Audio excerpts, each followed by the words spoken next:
Hello, everybody. It's Trusty, feeling very stressed right now, but I've got Katie to keep me on track. So we are here for Trusty's Vintage Live Sale. As you can tell by the microwave in my background, I am not in my typical location.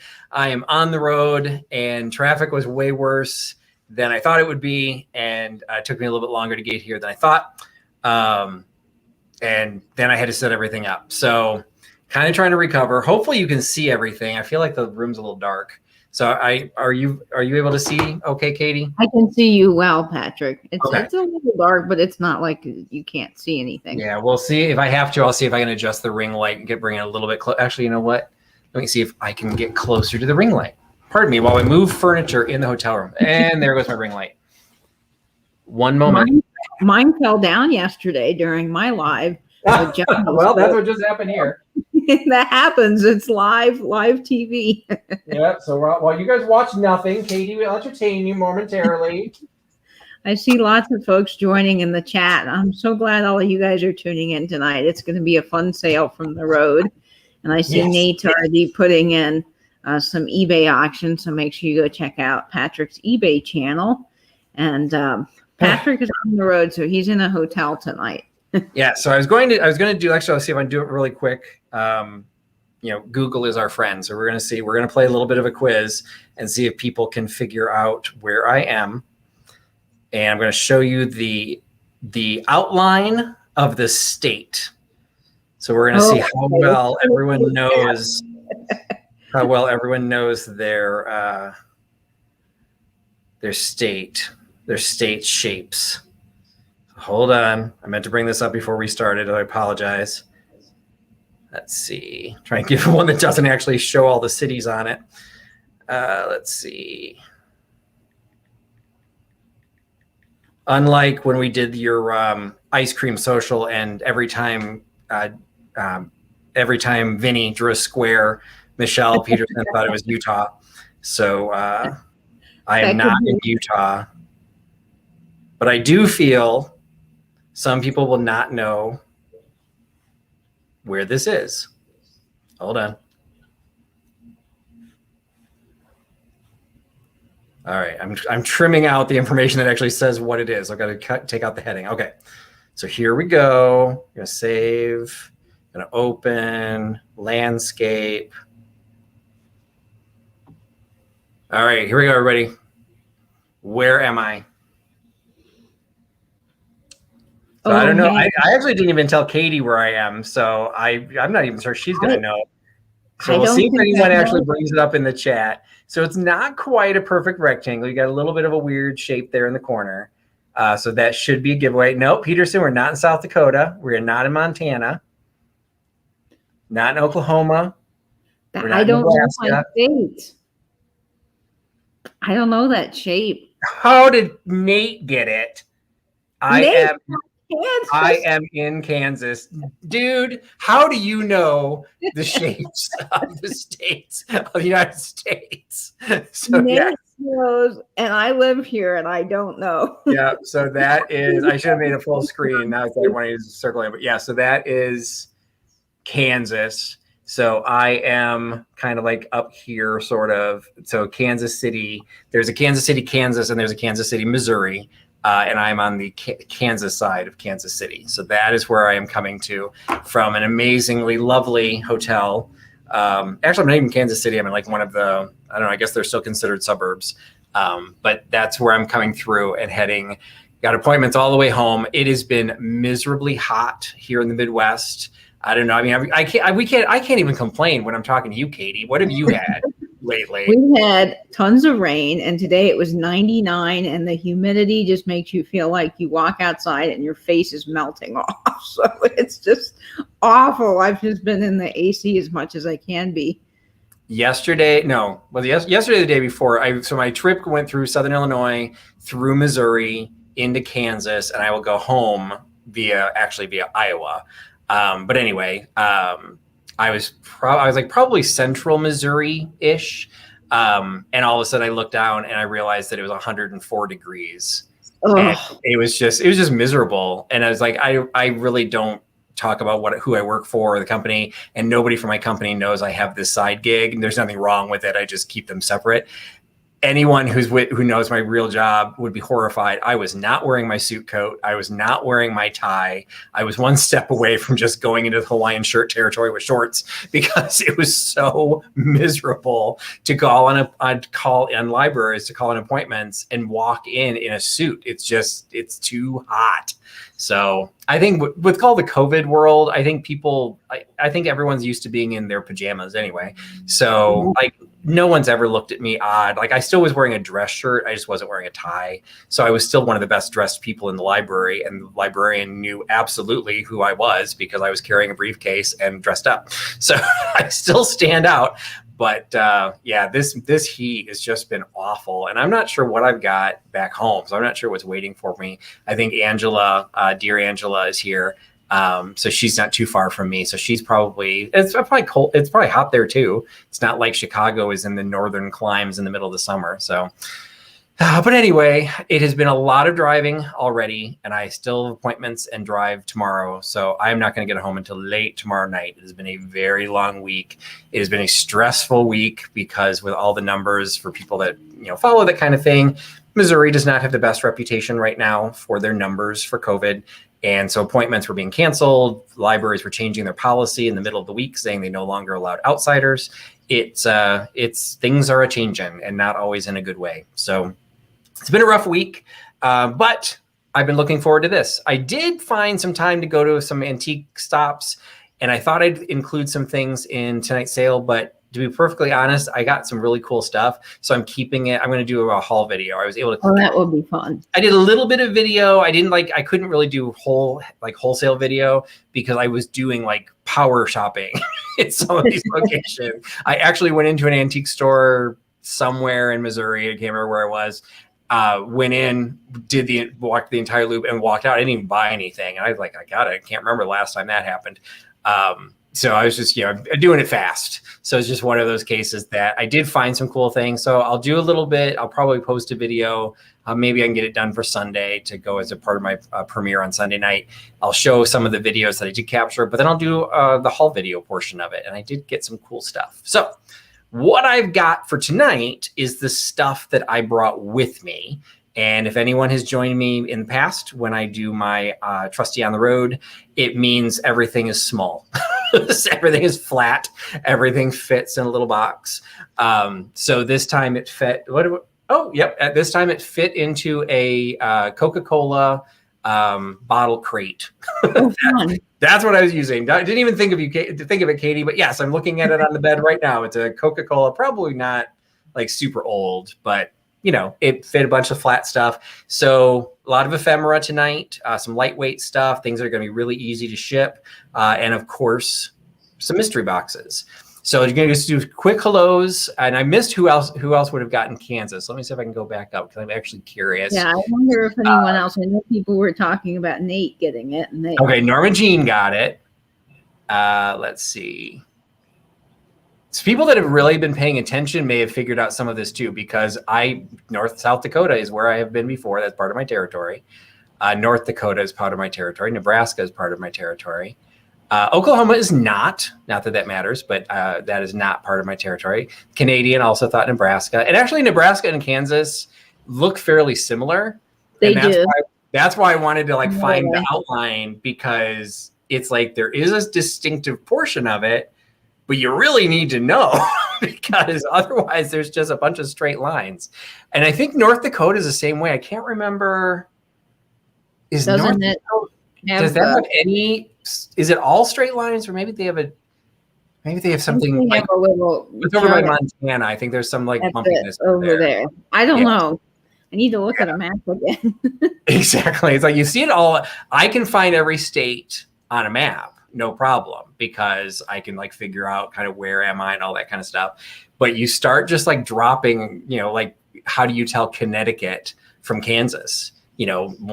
Kansas is 10 times the size of Connecticut, but they look very similar. So it didn't look like we had too many people get it.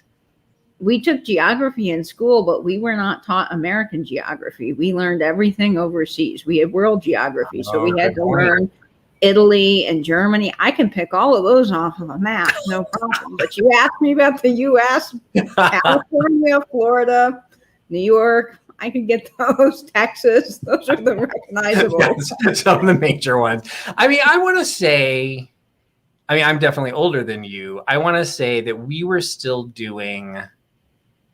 Yeah, I want to say we still had to do the states individually because we still had to learn the capitals. So, we definitely did that. And I know that when my daughter went through school, like they kind of structured it when they were really, really little. They did like their hometown. And then I think like second grade, they did maybe the state of Illinois.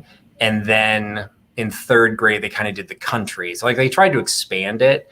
So I think there's still some level of teaching on that, but most, a lot of people don't travel, especially now. And I would have to say, I don't think we did that level of detail in world geography. I could probably pick out European countries because I've been to several of them, but I would have a hard time. Like when you get into like the Balkans and like everything east of like Greece and Hungary, I don't think I could identify those. So we had to do the whole map of Africa one time. Oh, never forget that. No, I couldn't even. I would be a hard pressed to even, and I'm not proud of this, but I'd be hard pressed to even probably name half of the countries in Africa, and all of those I primarily know either from the news or I did have a job once upon a time when I did used to travel internationally. I sold to some of those countries. And so, Cote d'Ivoire, was one that I've sold to all the time. Tunisia, like I knew like French Africa, we sold a lot to. But you start getting farther south, I couldn't. Same thing with Central America, or I'm sorry, South America. Well, Central America too, because but even South America, like I could find Brazil because I've been there. I could find Argentina because I've been there. Yep, I've been to Argentina. I could find Chile because it's really long and skinny on the opposite side of Argentina. But, once you pop into the northern, like, I'm not sure I'd pick Peru. I'm not sure I could find Costa Rica. Costa Rica. Well, I'd probably come close because I know it's like the southern part of like near Panama. So Central America. But yeah, it's sad. And so like, I'm sorry, all of us should just hang our head in shame. Nate is the person that was in Kansas.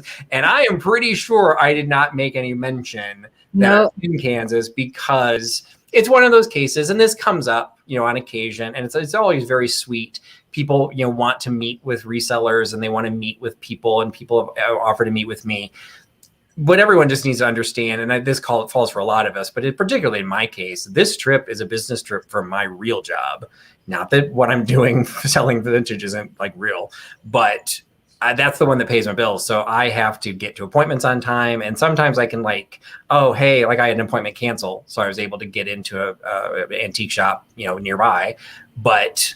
In general, I don't tend to announce where I'm going to be because I don't want people wanting to say, hey, let's meet, and having me to say no. I feel bad when I say that because I feel like that means I don't want to meet people or I'm being standoffish, but that's not it. It's literally, it's very rare that I'm just going to have, hey, I'm going to have a couple days to just go shopping.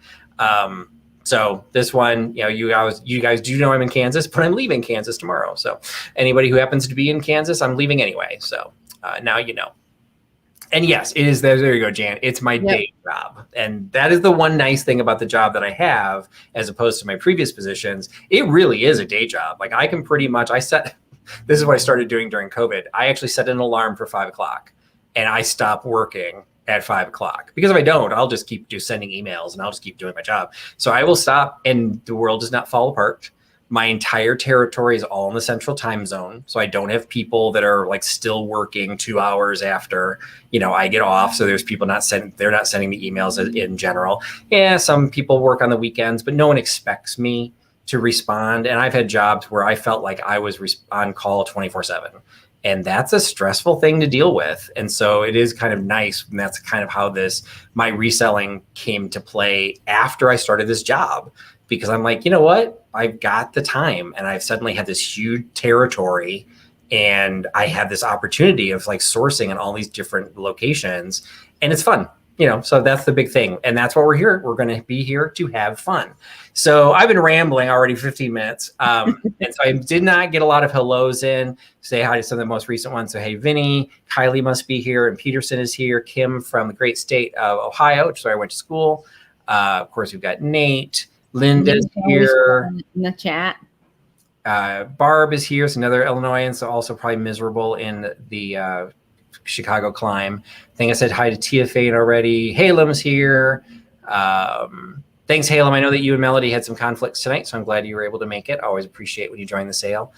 Sally Koska's come back, and Cheryl from Vintage Loving Nerd is coming back into the house. So I apologize. I'm missing a lot of people. I'll try and say hi to the ones I missed as we go, but we're going to go ahead and get things started because we're going to have fun tonight. Because I'm already sweating. And you've got some great things. I'm looking forward to it. Yes. So I had a lot of fun. Like I said, some of it's small but mighty. So we've got quite a variety tonight. So we're going to put Katie up in the cloud, and she'll still be my voice of reason. My God, I look like crap. But I've got I've got a brand new. I love your car shirt. One at once. It's they are cars. Oh, so, how fun! It is some bizarre man-made material that evidently does not breathe at all. So I feel like I'm in a saran wrap bag. So that's partly why I'm sweating so much. But you know what? We'll see. May take my pants off later. You never know. So we are going to start. I almost offered my phone. Hold on. We are going to start with a mystery box because, yes, I packed a maxi pad. So for those of you new to my channel, you now think I'm bizarre and weird, but you'll get used to that. Maxi pads, once again, these will be included in my mystery boxes for a while to come. So at least one item you'll get in your mystery box. I had a request last week for a signed one. Signatures are free. So mystery box going out. I'm going to do it. I introduced this last week, and I'm going to do it again because I don't think this is going to be a particularly long sale because I just grab stuff. So I'm going to end up doing a total of 6 mystery boxes tonight. 2 of them are up right now. And so the way this is going to work, unlike what I'll typically do, is I'm going to give you the price. I don't do offer ups. I'll show you the item, give you the price, tell you the number, and then the first person to claim that is the person who gets it. For the mystery boxes, I make you guess. So what we're going to do is it's a $15 mystery box. It will be custom packaged depending on where you're located. If you're Canada or California, you will get a lighter weight box. But no matter what weight the box is, you will still have between $25 to $30 worth of material in the box. It'll cost you $15 plus the shipping. I try and keep shipping around $9 to $10, depending on where it's going to be going. And so instead of telling you the number, I'm going to make you guess. And this number falls between, and you can guess more than once, this number falls between 20 and 30. And the first 2 people that give the right number will get a mystery box. So the number falls between 20 and 30, and the first 2 people that give the right number will get the mystery box. Oh, I already see it right out of the gate. See one of them. Oh, I see the second one. Wow, lots of you guys are already getting this number. Now we have to wait for Nate in New Zealand. He's going to be the final call on this, so you got to make it all the way to New Zealand.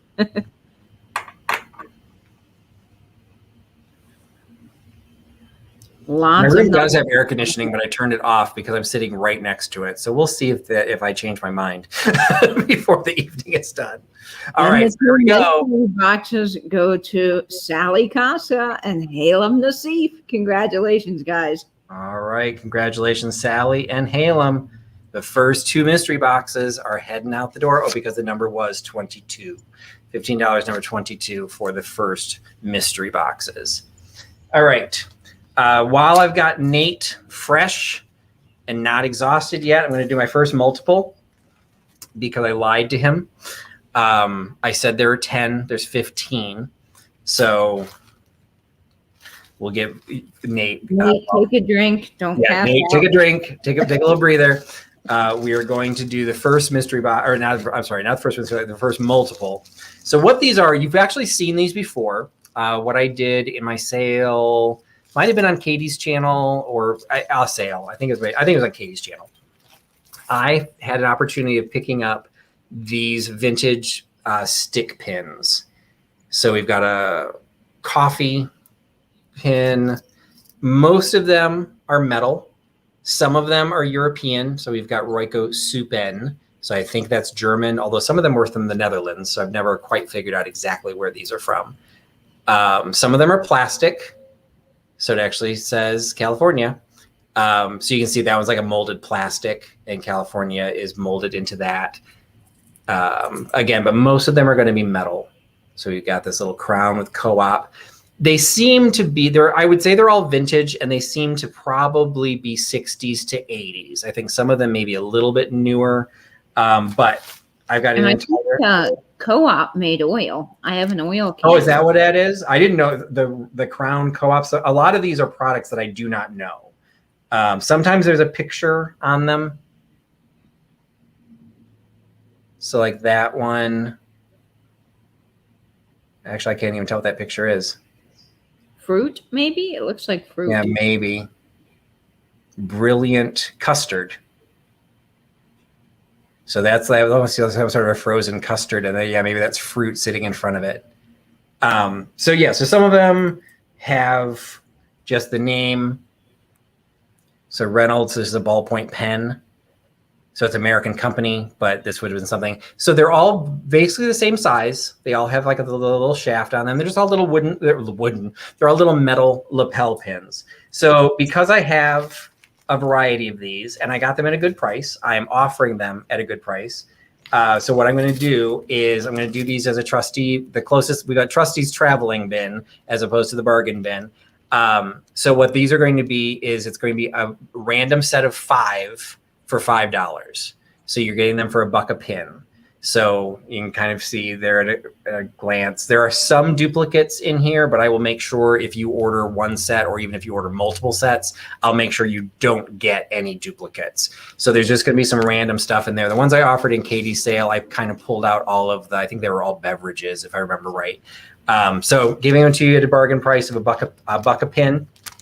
And so for 5 pins, $5, it is a grab bag. The first 15 people that enter the number will get their random set of pins. Now, if you buy anything else, these will drop into that shipment virtually no cost. They're so lightweight, they're going to cost almost nothing. If you only buy these, I'm hoping I can put them in. I have those little, those rigid card envelopes that are for like postcards so they don't get bent. I'm hoping I can put it into that and ship it first class because they're very thin. So I'm hoping that it doesn't violate the thickness variance that you have to have for first class mail. So if that's the case, these should probably ship for 75 cents or less. So I want to make sure the shipping stays low as well. So $5 for a random set of 5, Trusty's traveling bin today. $5 for the first 15 people that give me number 70. First 15 people to give me number 70 get a random set of pins. These are such a cool little lot. I think if you had some vintage hats, they would be great. And the hat band holding together that feather. And ooh, the number 70s are flying. Excellent. I think people really like this, and I do too. It's a great idea, Patrick. Yeah, it's just, it's when I can find stuff like that where I can get a good enough price, I love offering it because like there's 2 things. There's the flip side is I could sit there and probably each one, particularly there's a couple of really nice ones in there. I could probably sell them for like $3 to $5 each, but it's going to take me forever to try and sell all of these pins. So I'd much rather group them together. Clearly I'm still making some money too, but what I really hope is that people see that they go, oh yeah, those are worth way more than $1 a piece. Like even the random ones, they're still going to be conversation starters because it's like, why do you have a soup pin? Like there's just some weird stuff. So they didn't all sell. Peterson is saying there's still 8 lots left. So if you want more than one, you can do that as well. 2, 3, 4, 5, and they're great in a junk jar, as Vinny's pointing out, or like on a jean jacket if you wanted to cluster several of them together. You would have a really fun conversation starter. Absolutely. So just like fun little items. So those are still going to be available if anyone wants to add them. That's great. And and I will move on to the next item. I also wanted to highlight, I had made a mistake last week. I didn't realize it until this week. I had scheduled I don't do offer ups during my channel, but I did do an auction on my eBay channel. Normally those are scheduled to run until the top of this coming hour. And when I was setting it up, I set it up wrong, and it ended 25 minutes ago. So my last item was that absolutely amazing Hager pigeon vase, which I didn't bring with me anyway. I was going to have to show you a picture. Unfortunately, it already sold. So for those of you who missed out on that, I apologize. But the next one will go up in the next hour. I will show it really briefly. I had to offer something that was, again, easy to carry with me. And it is a wholesale catalog from the 30s from a company called Camera Radio Corporation from Pittsburgh, Pennsylvania. So I don't know, Melody and Halem, I don't know if Camera Radio still exists. I didn't think to look that up. But they were at 430 Wood Street in Pittsburgh. The catalog itself is not dated, but you can tell by what's in here. And there's one trick that I found, one thing that highlights it. It's from the 30s.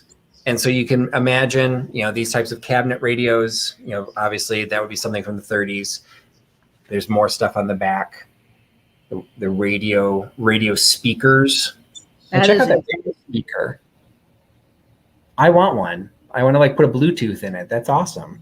Yeah, that is awesome.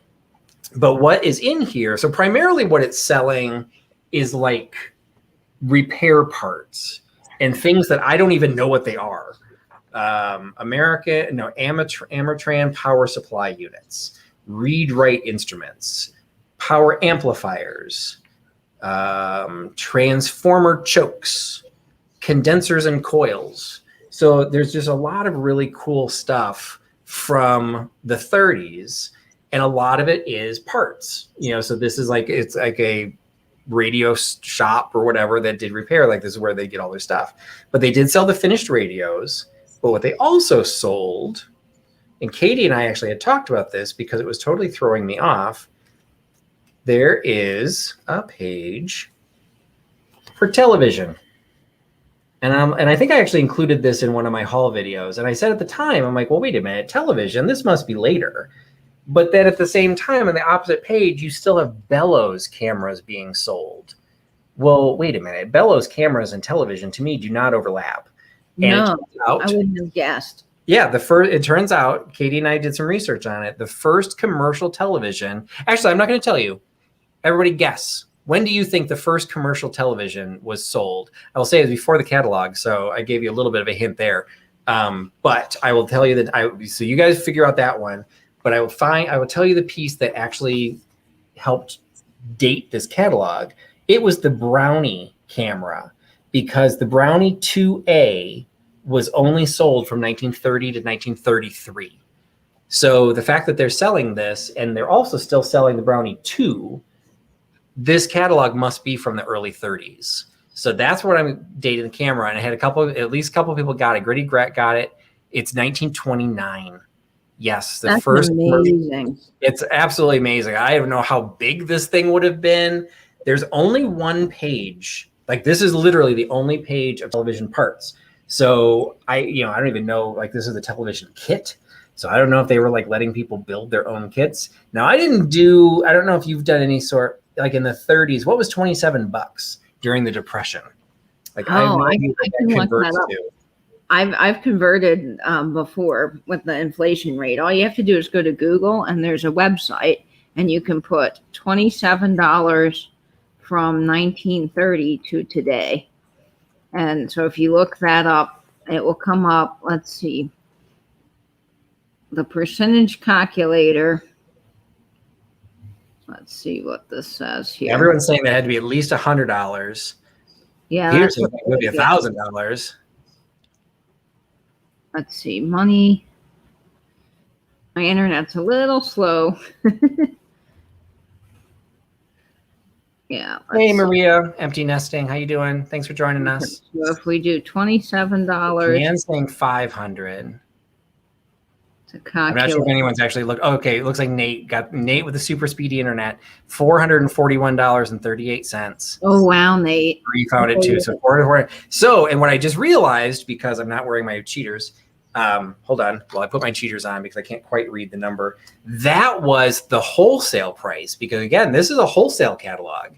So that was what you would have bought if you were repairing it. The list price is $45. So like, not quite double. So you're dealing with almost $1,000 if you were trying to buy this yourself.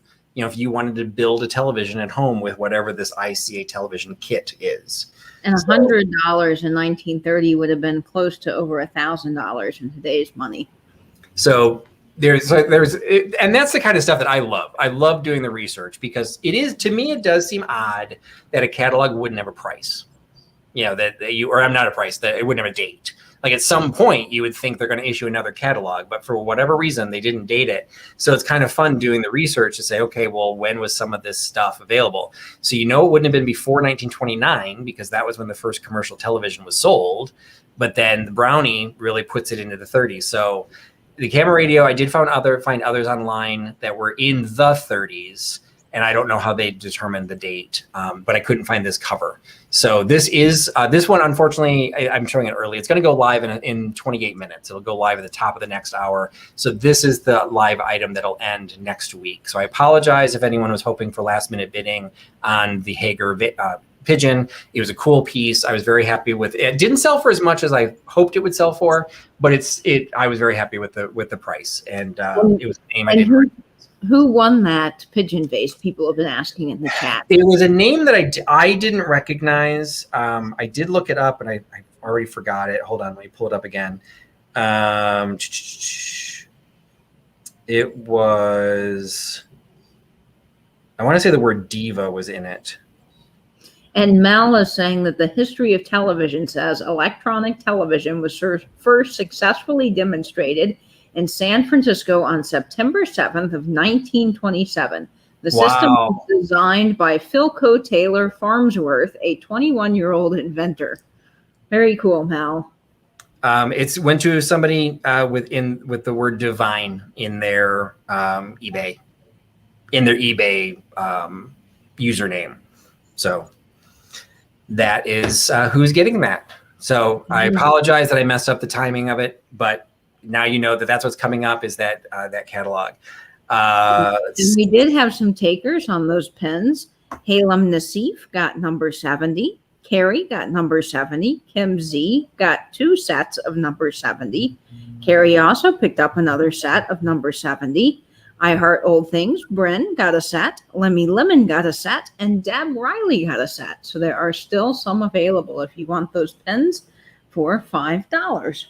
Excellent. And I will show them later for anyone that joins later. All right, the next item is kind of a weird little item that I had picked up. That was, I just thought it was kind of fun, and I don't necessarily know what anyone's going to do with them, but it is a lot of vintage trim, and I would say based on the colors, I'm thinking, what would you say? I'm thinking 70s. I was going to say 70s. With that orange color, it's very 70s. Yeah. So all of them are kind of in that brown, but they're all the same pattern. They're just 3 different colorways of the same pattern. They are from New York. They're from Lowenthal Trimming Company.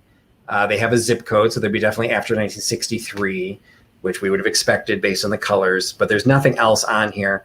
They're still on the original cards that would have been sold probably like at a Joann's Fabric or whoever would have sold, that these would have all been sitting up on a shelf. I didn't take these out and measure it. There's several rolls wrapped around this, so I mean you're probably dealing with at least a couple of yards, I would assume, for each one. That if you wanted to put this on trim on a pillow, trim on the bottom of your drapes, tear these into the tie backs of your drapes, or just kind of roll them up and put them on display, like in a Hoosier cabinet or some like a sewing basket that you've got in display. It's just got a very specific look, because there's not a specific purpose for them, but again, I picked them up at a fun low price. I'm just selling the set of them for, it's backwards, for $5. So instead of all three, you get all 3 sets of trim for $5 by giving me number 48. $5.48 for the set of trim. And those would be great on the collar of a jean jacket. My jean jacket actually has some fun pattern on the sleeves on the inside, so you could do something with that. Or you could put that on a hat band. I think that would be really Oh, fun. yeah, that's like the perfect size for a hat band. It really is. Oh, I never thought of that. Yeah, A lot of people wanted number 48. And number 48 goes to Jennifer Miller. So congratulations, Jennifer. Thank you, Jennifer. I think you might be a new name to me. So just if you are new, just make sure you send me an email so I know where I'm mailing it and where I'm going to ship it to, and I will send you an invoice. So thank you so much for picking that up, Jennifer. Okay, next item. Again, I try to do more than just everything being ephemera. I have a lot of ephemera, but I try to bring things that were also lightweight. So this is one of them. Is a little, very thin, little wooden plaque of the Princess and the Frog. Just think of what, if you're decorating a kid's room or doing a baby shower decor, any sort of thing for a little girl. You got the princess with her frog. It was made in West Germany. So you've got some age on this piece, and she's in absolutely perfect condition. She's got a little bit of vintage. No, I can't say perfect. She's in vintage condition. You can see there's a little bit of edge wear, but like her head's not been snapped off and glued back on. It's been very well taken care of, considering how delicate some of these points of the grass and on the grasses would be, and even his little crown. So we've got the little frog, we've got the princess. It's from West Germany, and it is $8. So $8 for the Princess and the Frog wooden plaque, $8 by giving me number 33. $8.33 for Princess and the Frog.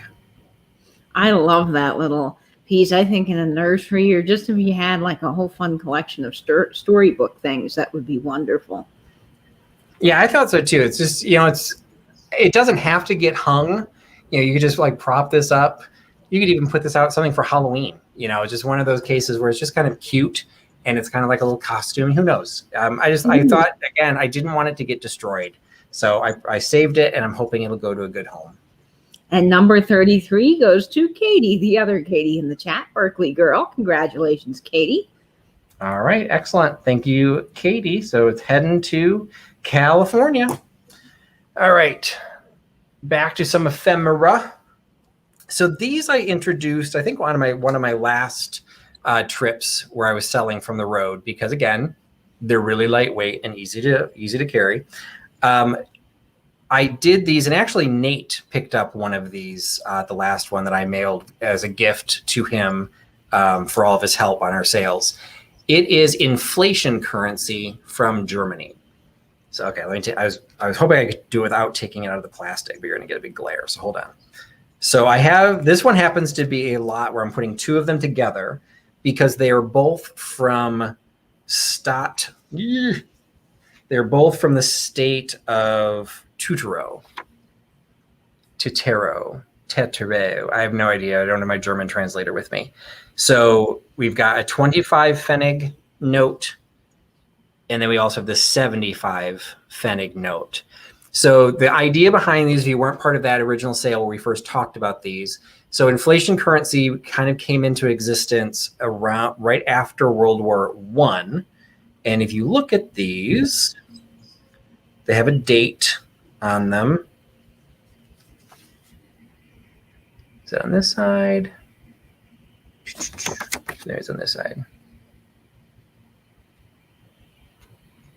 And actually, these don't have the date on them. Some of them have dates on them, but if you translate them, they're basically saying that the city would have issued these and basically as an IOU. So they would give, you got the little number issued on them. Yeah, it doesn't have it down the bottom. You got the issued number on. So they're legal. They were kind of like legal tender currency, but the state of Tutero did not have actually the money to support it. So they basically started issuing these to say, we'll give you the money later.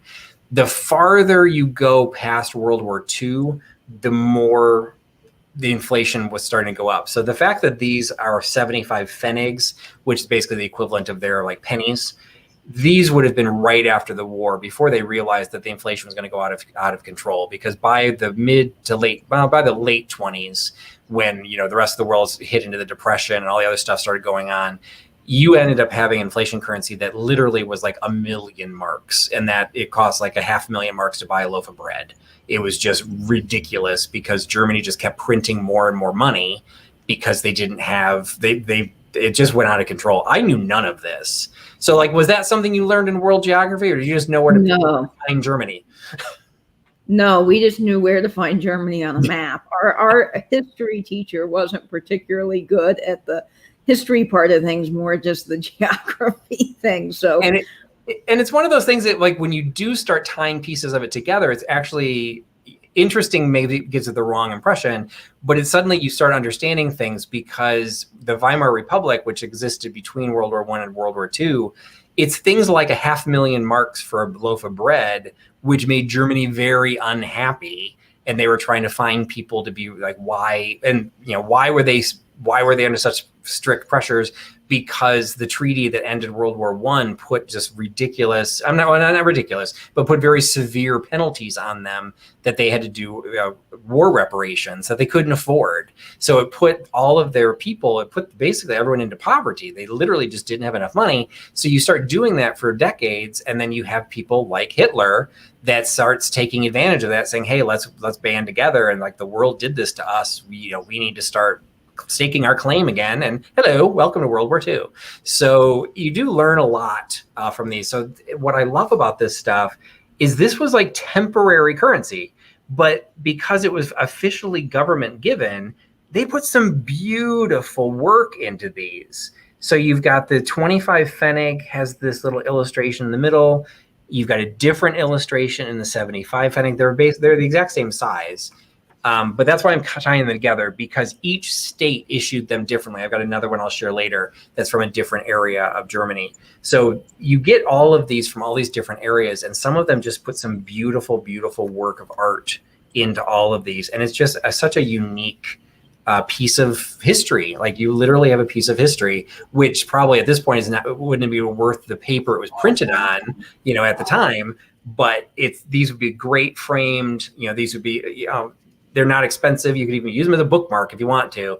They're just super cool conversation pieces that are just from a very specific snapshot in time from Germany.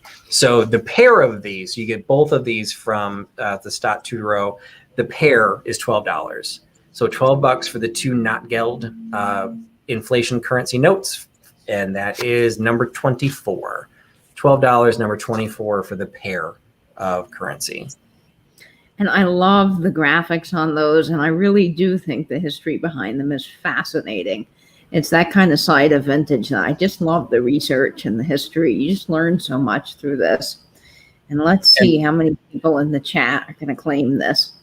And the benefit to having a daughter that was a German major, one, she can translate all of this. So she was the one that, like, she didn't even know about it. She was a German major, and she knew about the idea of the inflation, and like, she knew that like 1 million marks bought like, whatever, but she didn't realize that there was like currency that was issued temporarily. Like, she didn't know about the IOU stuff.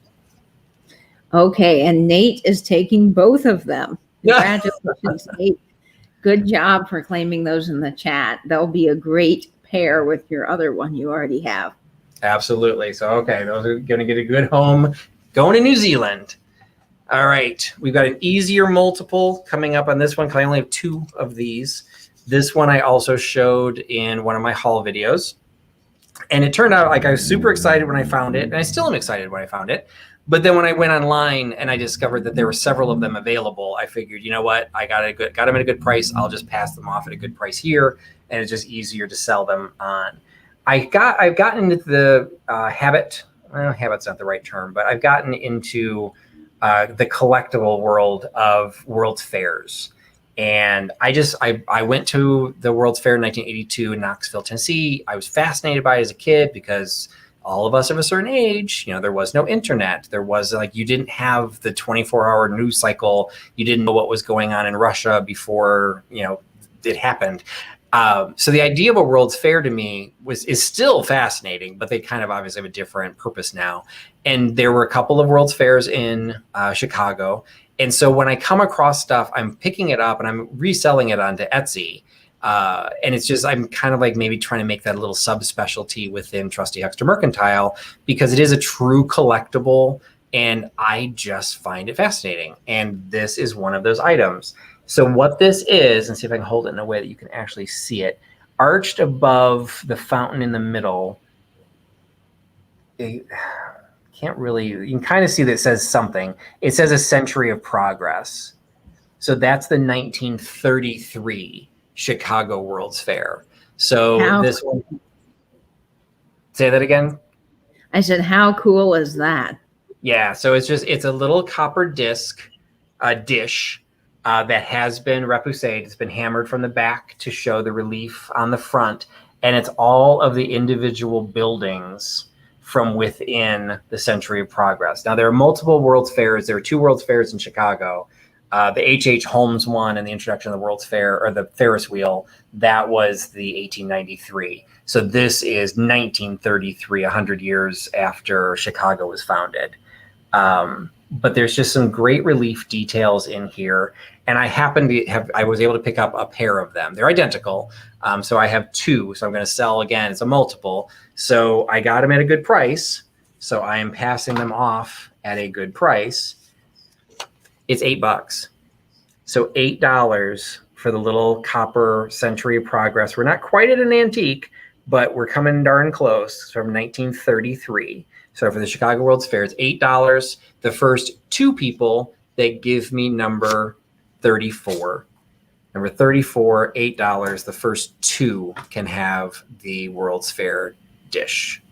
And Scott from the Old Curiosity Shop is joining in the chat. And he said that he was at the 1982 World's Fair. That was the one I did, Knoxville, Tennessee. And I've seen the ball, the Sun Sphere, in Knoxville, and that's really cool. There's a lot of great history there. And there's a rather humorous episode of The Simpsons where they traveled there and the Sun Sphere was turned into the Sphere of Wigs because they just had no respect for the Knoxville World's Fair. I mean, most World's Fair ended up having something cool built, like Seattle got the Space Needle, Paris got the Eiffel Tower, Knoxville got the Sun Sphere. And I see number 34 going to Brigia and Alex Eastman. I hope I'm saying your name correctly. Alexis. So Alexis and Bree, congratulations. Great job, guys. Congratulations to both of you. And I also, Alexis, I think you might be new as well, or maybe under a different name. So if you haven't bought from me before, drop me an email. And so I make sure I know where I'm sending it to you. Next item. Now, Katie, you might be more familiar with these. I am taking a guess at what this is based on other things that I've seen. It is a very thick cardboard with kind of a texture to the front of it for Stoker Cole. I picked this up in Wisconsin, happens to be from a Wisconsin company, and he had a stack of these available. And I asked, well, what are these? He's like, I have no idea. So I picked up one, thinking, maybe I'll figure it out. And I found a bunch of these online when I was trying to do some research for something else, actually. I found a bunch of these, and they said that these were considered blotters. Have you come across, Coca-Cola was a really popular one. Have you come across blotters? Yes, okay. I actually have a big collection of ink blotters, and mainly they're Coca-Cola ones. In fact, I was looking at one last night that had Coca-Cola and the globe. It was from the 40s. But these are really amazing because you can do so much with them. We're not obviously using as ink blotters now, but in a flower frog or frame, they're just a really cool piece of advertising and history. And it's just one of those that I wouldn't have known it, but now that I see it online, it must be true. And a lot of people are supporting that is definitely a blotter. What's nice about this is if anyone caught the show that I did with Katie on ephemera bowls, it's actually pretty rigid. It's like it stays upright. So it's one of these cases that if you were to put this or a blotter, I mean, are your blotters this also kind of like this thickness? So are they fairly sturdy? Yes. Yeah, they're very sturdy, very thick. So would you adjust if I had this sitting to the side of your desk? So like, would you wipe off your excess ink from your pen, or would you use it like to me, a blotter is like those little rocking blotters where you actually push onto what you just wrote so that it takes off the excess ink. What's a blotter do? That's usually what they're used for, is that you put them as a rocker on what you've already written so that the excess ink goes off onto that. But I have seen people say that they used to use them to wipe their pens off as well before they put them back in the inkwell. But they usually did sit behind your desk or nearby where you were working on writing something. Okay, because I've heard of fabric ones to like wipe off the pens. I'm not huge into science fiction. Nate might know more. It was a time travel book, and it's part of a series. 3 Men in a Boat was like a later one. Anyway, there's a whole thing like when you went through time, you couldn't have anything on you that was from the other time. And at one point somebody come through with a blotter and they're like, well, how did that work? Like, how did that not stop it? And they're like, oh, I guess it's so minor or so like unimportant. It didn't mess up the time traveling portion. So, and they really are a great advertising piece, Yeah, absolutely. So, I think Peterson had said like a box label. That's what I thought it was. I mean, I just assumed that this was something or like a window card, but the fact that it had the address on it, it's like, well, this must be something you would take away. So anyway, yeah, so it's just a little blotter. Like they're not particularly valuable. They're just kind of cool. And it just would be great for an ephemera bowl. And this is going to be really easy to mail in a regular envelope for 55 cents. And so I'm selling it for $4. So $4 for the little Columbia Stoker Coal blotter, $4. They gave me number 55, $4, number 55 for the blotter. And I love that period in time when people gave things away as advertising. And, you think about it, you're by your desk, you're needing an ink blotter, and you see that piece. What are you going to do? You're like, oh, next time I need coal, I'm going to call this company. Or next time I need bread, or whatever it is they advertise. Yeah. I mean, it's just so clever. And I'm sure it was inexpensive to do. Like right now, you'd think like a lot of people would give away the pens or whatever for that same idea. Like, well, you're writing with my pen every day, but pens are expensive. And so like something like that would be relatively inexpensive. I mean, it's still nice, but relatively inexpensive. And if it was a functional thing, you'd have it. And then if somebody was saying, well, wouldn't it get destroyed? Then you just go get another one. And so you just would probably have this little stash of them available. My dentist actually still does this. They give away free sponges with the dentist's name on them, and they're flat, and then you put them under hot water and they expand. And it is the cleverest idea because they are the best sponges. And every time I go, I get a bunch of them for my kitchen sink, but it always reminds me when I'm washing my dishes, hey, I need to schedule another cleaning and go over to the dentist. So great marketing there. I did not hear that postage was going up. Oh boy. I think the ones I bought were considered forever stamps. So I'm probably okay on those, but yeah, I'm going to have to start charging right when I start getting new stamps. And I see Christina Taylor picking up number 55. So congratulations, Christina. That's a great buy. So Kylie's saying that time travel stuff messes with her head. Time travel is like the only type of science fiction stuff I like because I love, I just love older times, like Somewhere in Time, the movie. I love that. Like it's just like that whole concept of going back, and I would absolutely like. I have a feeling I know where you'd want to go back to. Well, maybe not, but I'm like, get me back. I want Edwardian. Like, get me back to maybe late 1890s, but I'm a 1900, 1910s kind of guy. I want to know the germ theory already exists. Like, I want to have some level of medical care, even a little bit of electricity. But the fashions are absolutely a phenomenal time. There wasn't an income tax yet, so there's still this huge disparity. But like that'd be my go-to era. What would be yours, Katie? I'd have to say the 50s because of the music. I mean, I would love to go back and see all these artists that are no longer around now. I just think, or go to the record hops too. I mean, how amazing would that be to see all these young kids getting to hear new music, and how exciting that was. So we got Jamie's volunteering for the first person that creates the time machine. She would ask to risk everything to go in. So Jamie, like, would you be going back? Would you be like a 50s gal, or would you try and do something else? Angela's saying 60s. Yeah, I don't know if I'd want to go back to the 60s. That's a little close to real life. Like, I'm not sure I want to like recreate just, a decade before me. So I could go back to the 20s and 30s too. I mean, there would be so many other times I'd want to go back to, but I'd have to say the 50s because of the music. There you go. Jamie said she and you would hang out in the 50s. I think Scott from the Old Curiosity Shop, he'd probably be a 20s guy, maybe going to the 30s. Yeah. So I definitely getting a little bit older. So Nate was like, dentistry needs to be covered. So, all right. Next item, again, not all ephemera. Went with some lightweight stuff. And this I picked up, I think, the day before I was packing for my trip. So they were kind of easy access.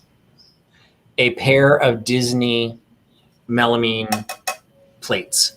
So these did not appear to have any mark or molding on the back, but they are Walt Disney Productions. And I meant to look it up. It's copyright Walt Disney Productions. I meant to look it up. Do you remember, Katie, when Walt Disney Productions changed over? Oh gosh, I know. I read that one. I want to say that's the 60s. I wanted to say 1964 or 65. Okay. I thought it was the 60s. I think it was before the 70s. So I think there's some age to these. And you also have this one is the Mickey Mouse Club, which was kind of big in the 60s. So I do think that these definitely have some age on them. So you've got Huey, Dewey, and Louie, and Donald and Mickey on this plate. And then this one, you've got the teacup ride with Goofy. Looks like just one of the nephews is with Donald, and then you've got Mickey and Minnie. So this one's got Minnie and Goofy in addition. So it's just a pair of plates. They're in decent condition. They were definitely used. So there's some utensil marks on them. But they're still like really nice display. You probably could still use them. I don't know. Hopefully it's not lead-based paint, but I have no idea. So it's a pair of the Disney both of them have the copyright Walt Disney Productions. I was looking to see if anyone would have looked up the date, but doesn't see anything. And Pluto too. But a pair of them, $6. So $6 for the pair of Disney plates, $6 by giving me number 75. $6.75 for the pair of Disney plates. Oh, you can't go wrong with Mickey. It always makes me so happy. And I think the Mickey, like I'm trying to remember, at one point Mickey had the pie cut eyes, but that's like really old, isn't it? That's like 40s maybe, or 30s. I think that's 30s or 40s for Mickey. Yeah, so it's definitely not going that old. I always know to look for the pie cut eyes, and I know to look for Walt Disney Productions. Like those are like the catch things. So when I saw the Walt Disney Productions, I went ahead and picked it up, but I really didn't know. And Lori Blue Flamingo is picking up. Hey, Lori, I didn't say hi to you. So thanks for joining us again, Lori. That will fit in with your Florida theme since we're so absolutely. Although if these are the 60s, this would have been pre-Disney World, right? When was Disney World built? 70s? Yeah, 70s, because Disneyland was already way out in California, and then Disney World came later. Melody is locked out. Halem, you need to unlock the door. So, your friendly neighborhood messaging brought to you by Trusty. Keeping marriages together. All right. Next, we do have some more ephemera. This one, to be perfectly honest, I've had this for quite a while, and I had Dawn was asking something. Let's see, what was Dawn asking? I think Dawn was talking about going back to the time before things were all on the internet. So that was the last conversation. Oh no, Dawn's having problems with an unemployment claim. Oh, okay, Dawn. Interesting. Okay, so that's a problem when I don't keep up with the chat. I just see random things. Okay, Halem has unlocked the door. That's good. Yeah, we don't want Melody upset and locked out of the house. Trusty, how's your message board service? There we go. Message board services. You got it. Speaking of message boards, where this related, I just got a new shipment of, I went a little crazy. One new seller landed on eBay and sold his entire collection of punch boards. I bought 10 of them. Oh, wow. How cool. That was the shipment that arrived. I literally was on my way to my first appointment, and I needed to drop something off I was dropping off a shipment of somebody that had just paid. So I went ahead and dropped it off, and I'm like, oh, I'll check my mail really quick. And it had already come, because what I did not know is that punch boards can be sent media mail. I do not know how they can be sent media mail, but they qualify for media mail. So I was afraid it was going to take like months for me to get this box, and it showed up. So I have like 25 pounds worth of punch boards. So no message boards, but I'm going to be doing we're going to be doing a dive. Katie, I will be doing this with Katie, showing my punch board collection at some point, maybe next month. So not a message board, but a punch board. All right. So this was one that I've had for a while, specifically picked up. I was going to offer it here, and it was so small, I didn't lose it, but it got tucked behind something else, and it wasn't until I started undoing some boxes that I found it. So it is another, I don't get mid-century very often, so I get kind of excited when I come across stuff that is legit mid-century. So if Jamie's still here, here's what you need to read for your prep for the time traveling back to the 50s. We've got the February 9th, 1953 issue of Quick. So Quick magazine, you probably all just saw it, but it's a little pop culture quiz. Mamie Eisenhower, I'm sure Nate knew that, because, I think Mamie's from Kansas. So Nate knows all about Kansas. But this one is kind of cool. First of all, it's very small, and I thought I brought my tape measure, but I don't see it, so I apologize. It is trying to find like what I have to measure against. It is probably 5 inches tall, so it's relatively small. But it is a weekly magazine that has some full color images in it. So you've got a great ad in the front inside cover for Bisquick. You got on the back cover, inside cover, you've got a Alka-Seltzer ad. The centerfold, don't get excited, Vinny. The centerfold is Curtis Fruit Drops, but another full color. So it's a case, it is in pristine condition. There is no bumps to the corners. There's no wear to the spine. All of the pages, including the centerfold, are completely anchored into place. It is in absolutely perfect condition. Most of the other ads, though, are going into black and white. So I just wanted to show highlight the color. But then you've got photos, and you're going through it because this is like a day in the life of Mamie Eisenhower. Then you've got a section, because this is considered a weekly. So again, before 24 hours news cycle, world news, disaster in Europe, storms and floods brought Britain and the Low Countries their worst weather disaster. Purge 1, what will Hungary do? Okay, I don't know what the purges are. We're pretty far after World War II, so I'm not sure what we're doing there.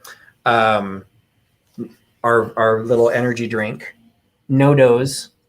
Got the No Dose Awakeners, a 5-hour energy, first introduced in 1953. What was in that? Yeah, exactly. Like, let's see, what kind of drugs are we putting in here? A lift without a letdown.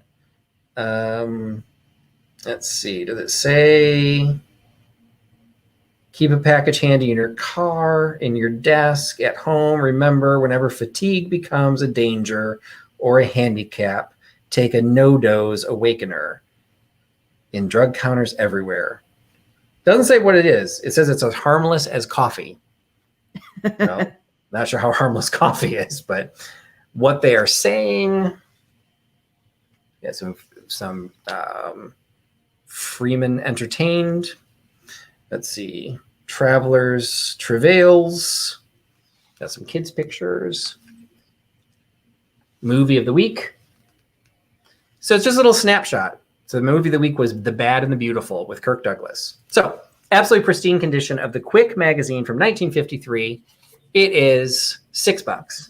$6 for Mamie Eisenhower's life story herself by giving number 47. $6.47 for the 1953 issue of Quick. I love that time in history, and that little snapshot there is very cool.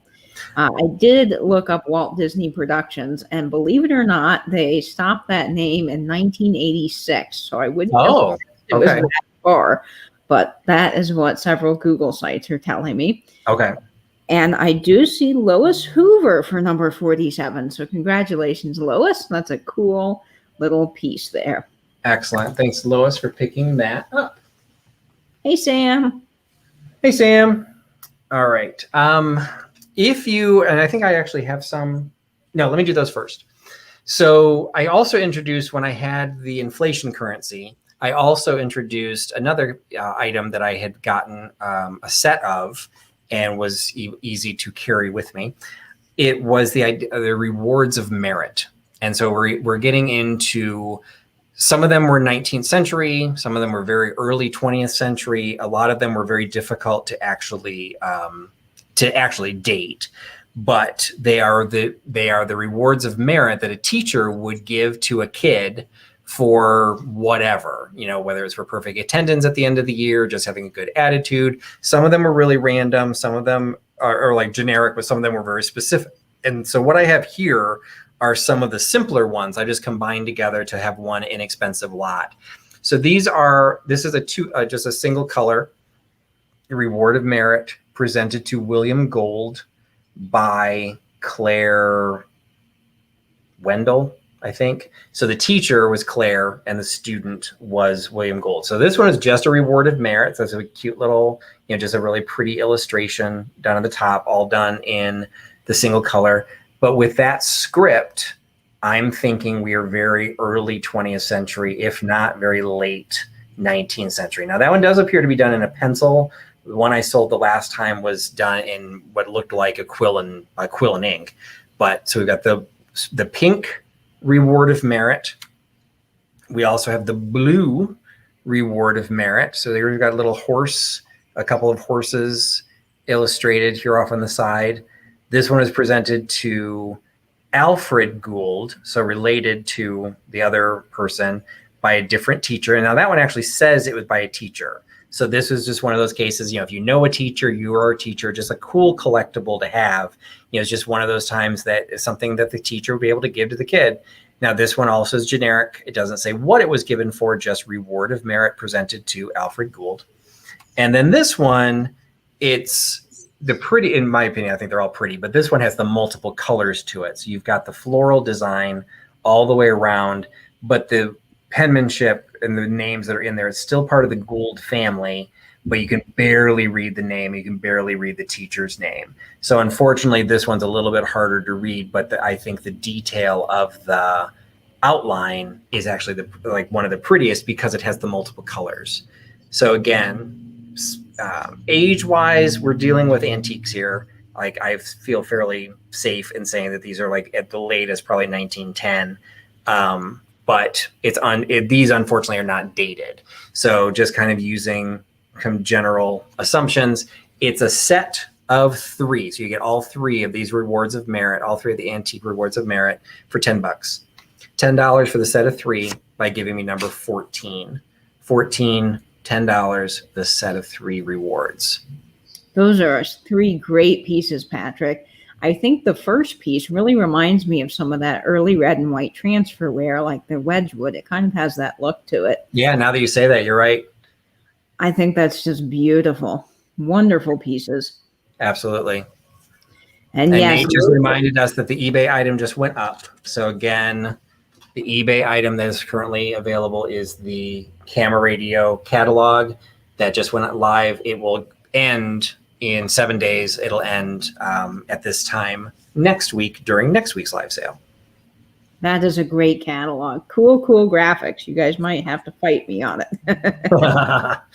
All right. The next one is, I wanted to show that one first because those are the rewards of merit. I got this at the same time, but this one is not a reward of merit. This one is what I believe, and I went through this with Katie as well. I believe this is one of those cases, it's too big to be a calling card. I mean, it's fairly large. We've got my iPhone 10 here. It's the same. It's almost the same size. So this is not like a little personal business card. So either this would have been like a little plaque, maybe that they would have put on her desk, or maybe in the window door of the schoolroom, because you can see it's printed in the card. It's not somebody's penmanship. So this was the teacher, but it was pre-printed for her, Miss Emma Bowen. But it's just this beautiful calla lily with lilies of the valley, this beautiful little name card, which I'm assuming would have been at some point on her desk or in her classroom, just to represent that this was her classroom. So it's in perfect condition. So it was never like she never thumbtacked it or anything. So wherever it went, even the back, it doesn't even appear like it was taped or anything. It was just beautifully done. It's in just beautifully pristine condition. And so it is available. Yeah. So the Kitschy Corner agrees. Maybe the nameplate for her desk, either it maybe set up in something, or maybe it was behind glass, and that's why it's in such good condition. Or it's slid to one of those desk plates, maybe. Yeah. So it's just it didn't get bent. It's just in just pristine condition. So it's $6 for the teacher's nameplate. $6 by giving me number 21. $6.21 for the teacher nameplate. That is beautiful, Patrick. The graphics on that are incredible. And like you said, it's in really great shape for its age. Absolutely.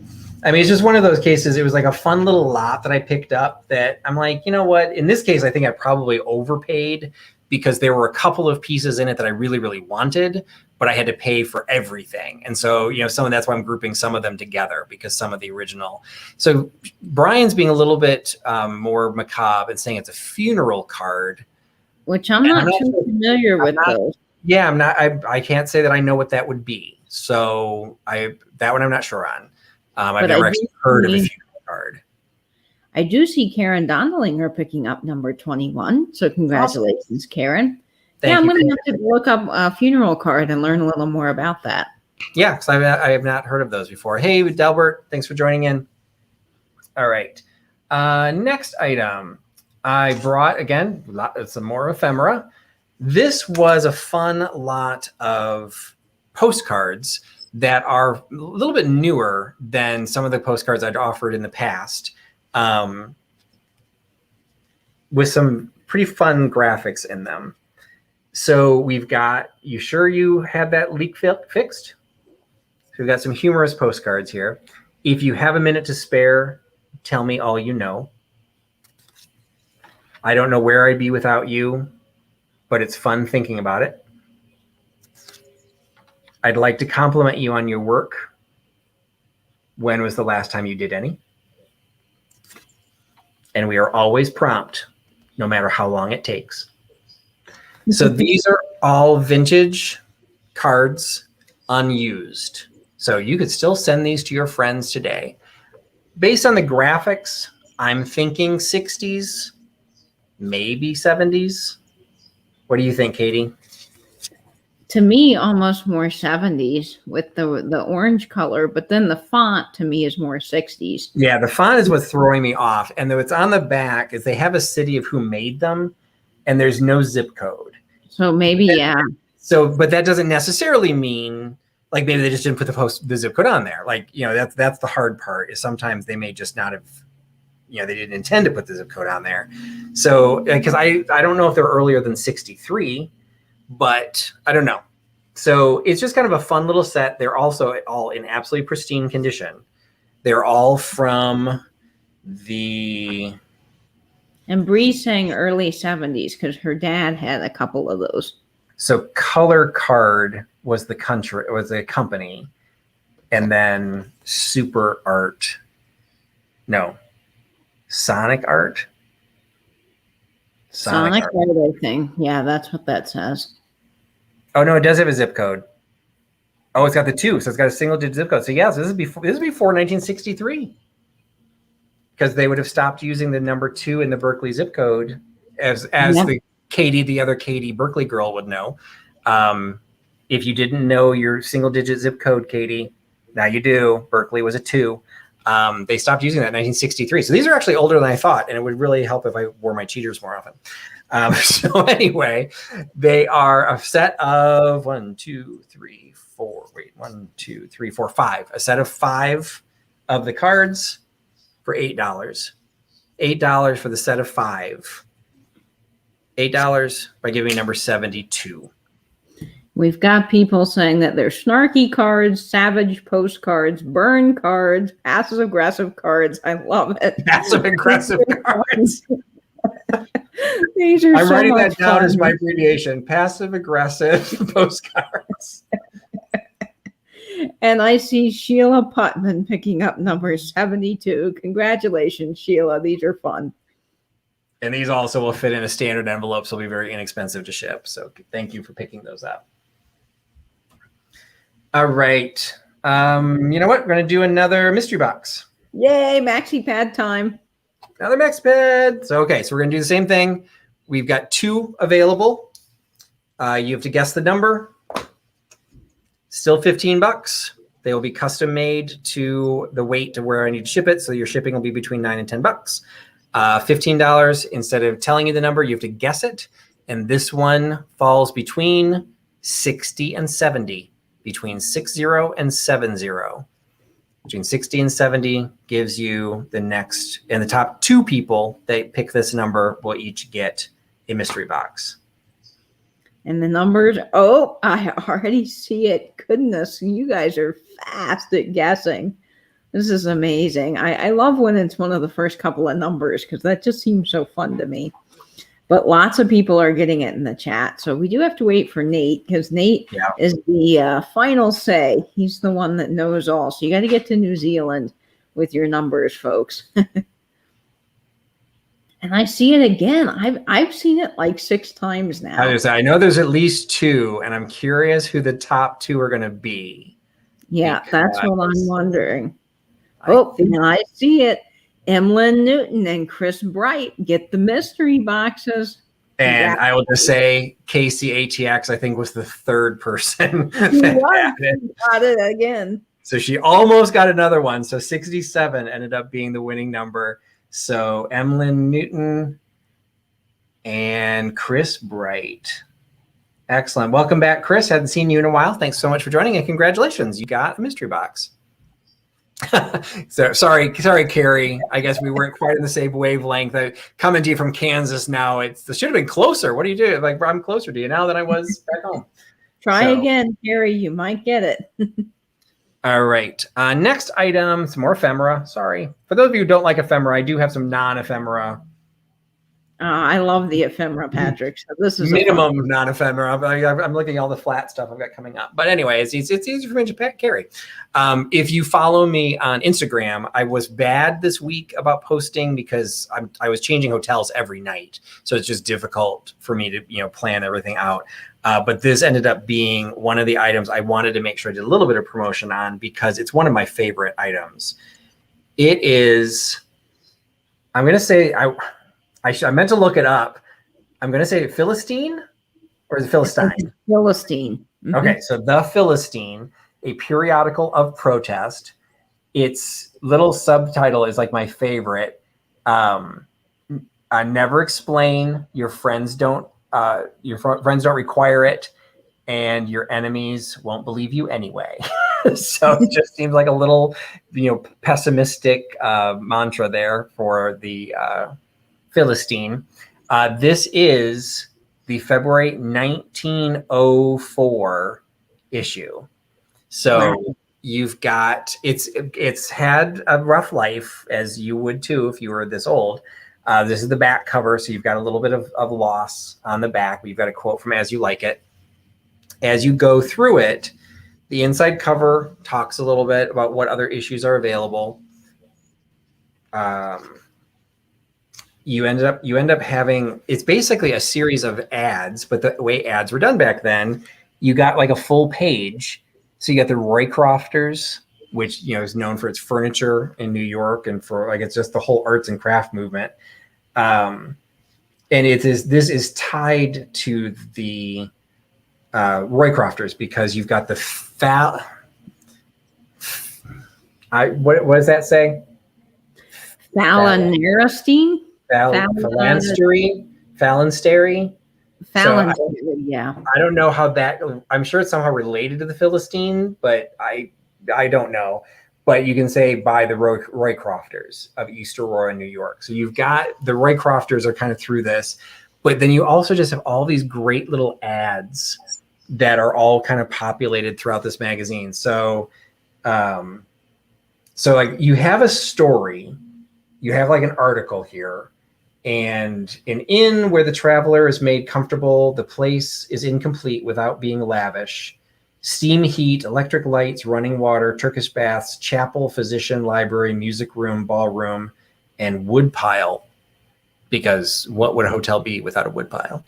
Well, you'd be warm and toasty, that's for sure. Yeah.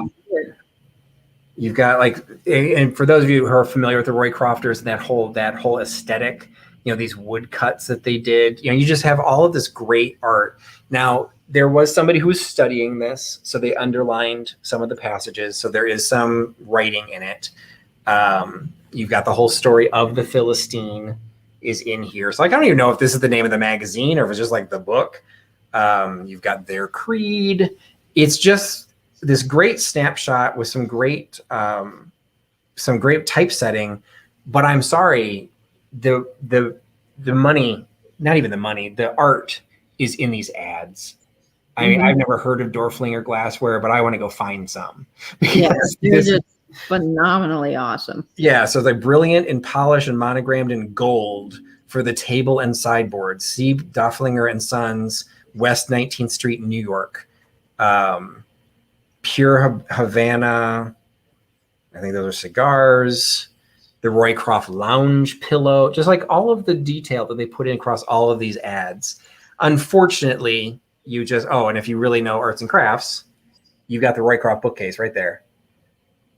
So you just have some damage. Like this paper is very, very brittle. So I'm passing it off what I think is an amazingly good price, because I really just want to make sure that I hope it doesn't get torn for junk journaling, but it will make some freaking awesome junk journaling if you do. And it is like one step away from that's being all it's good for. So it is only $5. So $5 for the 1904 issue. And Melody just did some history. She did, and I saw Nate putting it in too. This is fascinating. Working together for mutual benefits. That's kind of what the Roycrofters were about. So yeah, so kind of like a commune. Yeah. Absolutely. Sounds like a commune, just like Jamie said. So it's read about your commune literature, whatever, or just enjoy the art. Like if you just like typesetting, just all of this would have been done by hand, like 1904, $5. So $5 for the 1904 issue. That gave me number one. $5, number one. And in 1904, 10 cents today would be $3.04. So that's how much this magazine would have cost back in the day. But the typesetting is to die for. That's just something we don't do anymore. It's almost become a lost art. It really is. Isn't it? Is it Christina Taylor, or is it Catherine Young? Who's the one that actually kind of does? Oh, that's Catherine Young. Sorry, Christina. That I know that she does some of that. And I think doesn't Mary Beth from Fabric Finds, doesn't she? Like she kind of does design or something like that. It is just design. And I've seen, because I was in publishing, I've seen offices done with just old typeset stuff. It's amazing. And sometimes you pick up for really good prices because the magazine might be falling apart. You just find one page and frame it, and it looks like $1 million. Well, I follow a gentleman through a history museum. I think it's the Delaware History Museum. It might be on TikTok or on Instagram, but he has a whole print shop set up with all the old typesets. Oh, wow. And he shows how to do it, and it's just fascinating. But we had a lot of number ones come in. And did Nate claim, which I don't see Nate's message. I don't see Nate's message. I think that his internet may have been down for just a minute. Yeah, I've got 3 that came across at the same timestamp, so I want to make sure I've got the right person. I want to make sure before I announce it here. For those of you who are new, I'm doing it through StreamYard. I don't have the luxury of rebooting or like refreshing it, so I'm kind of counting on you guys. So yeah. I've refreshed and I do see what Nate's saying. Susan Houghton. Okay. So congratulations, Susan. Great job. Excellent. Thank you so much, Susan, for picking that up. I think you might be new to me as well. So just make sure you send me an email so I know where it's shipping. It's going to be relatively lightweight, might not be under an ounce, but you're definitely going to be first class because that I think will fit in one of those little hard-sided mailers with no problem. So congratulations for picking that up. This also I put on my Instagram. This was something I almost kept for myself. I'm in the process of adding some banks to my collection because I'm going to do a display along with, I found a bank in one of my haul videos that I absolutely fell in love with. And I'm trying to find other banks to go with it. And I almost added this one or kept this, but I'm going to pass it on because it's paper and what I'm trying to do with the others are tin. And it's just because I'm weird. So don't worry about it. But it is a flat pack. So going to be, again, very easy to mail this. It is a souvenir bank that has never been used. And you know that because, which side? There it is. If you look in the word souvenir, you can see the slot is still there. Can you see it? Can you see it, Katie? Yep, I can see it on my end. Like, kind of at the bottom part of the word souvenir, like through the U, the V, and the E, you can kind of see the perforation. So that would be what you would punch out. When you open this up, it becomes a little milk carton. And so you seal it all up. And I'm not sure if this is still glue, because you can see there's a little bit of discoloration there. So I don't know if this would be something you're supposed to wet, or I don't think there's a label. I don't think it's peel and stick. I think it's either glue. So you might have to help it along if you wanted to make this. But this is another one that, thanks to our trick of the zip code, New York had a 2-digit zip code of 17. This again is from between 1948 and 1963. So you've got a great early souvenir bank from Bancroft, from the America's Dairyland, printed in New York City. So America's Dairyland outsourced. But it's just this absolutely fantastic condition bank that I think once assembled would just look super cute in any sort of display, whether you're making a tiered tray. Picture this once it's fully assembled, it's just like a little kid's milk carton from school. It's like going to be super short. So it would even fit on one of Sean's tray.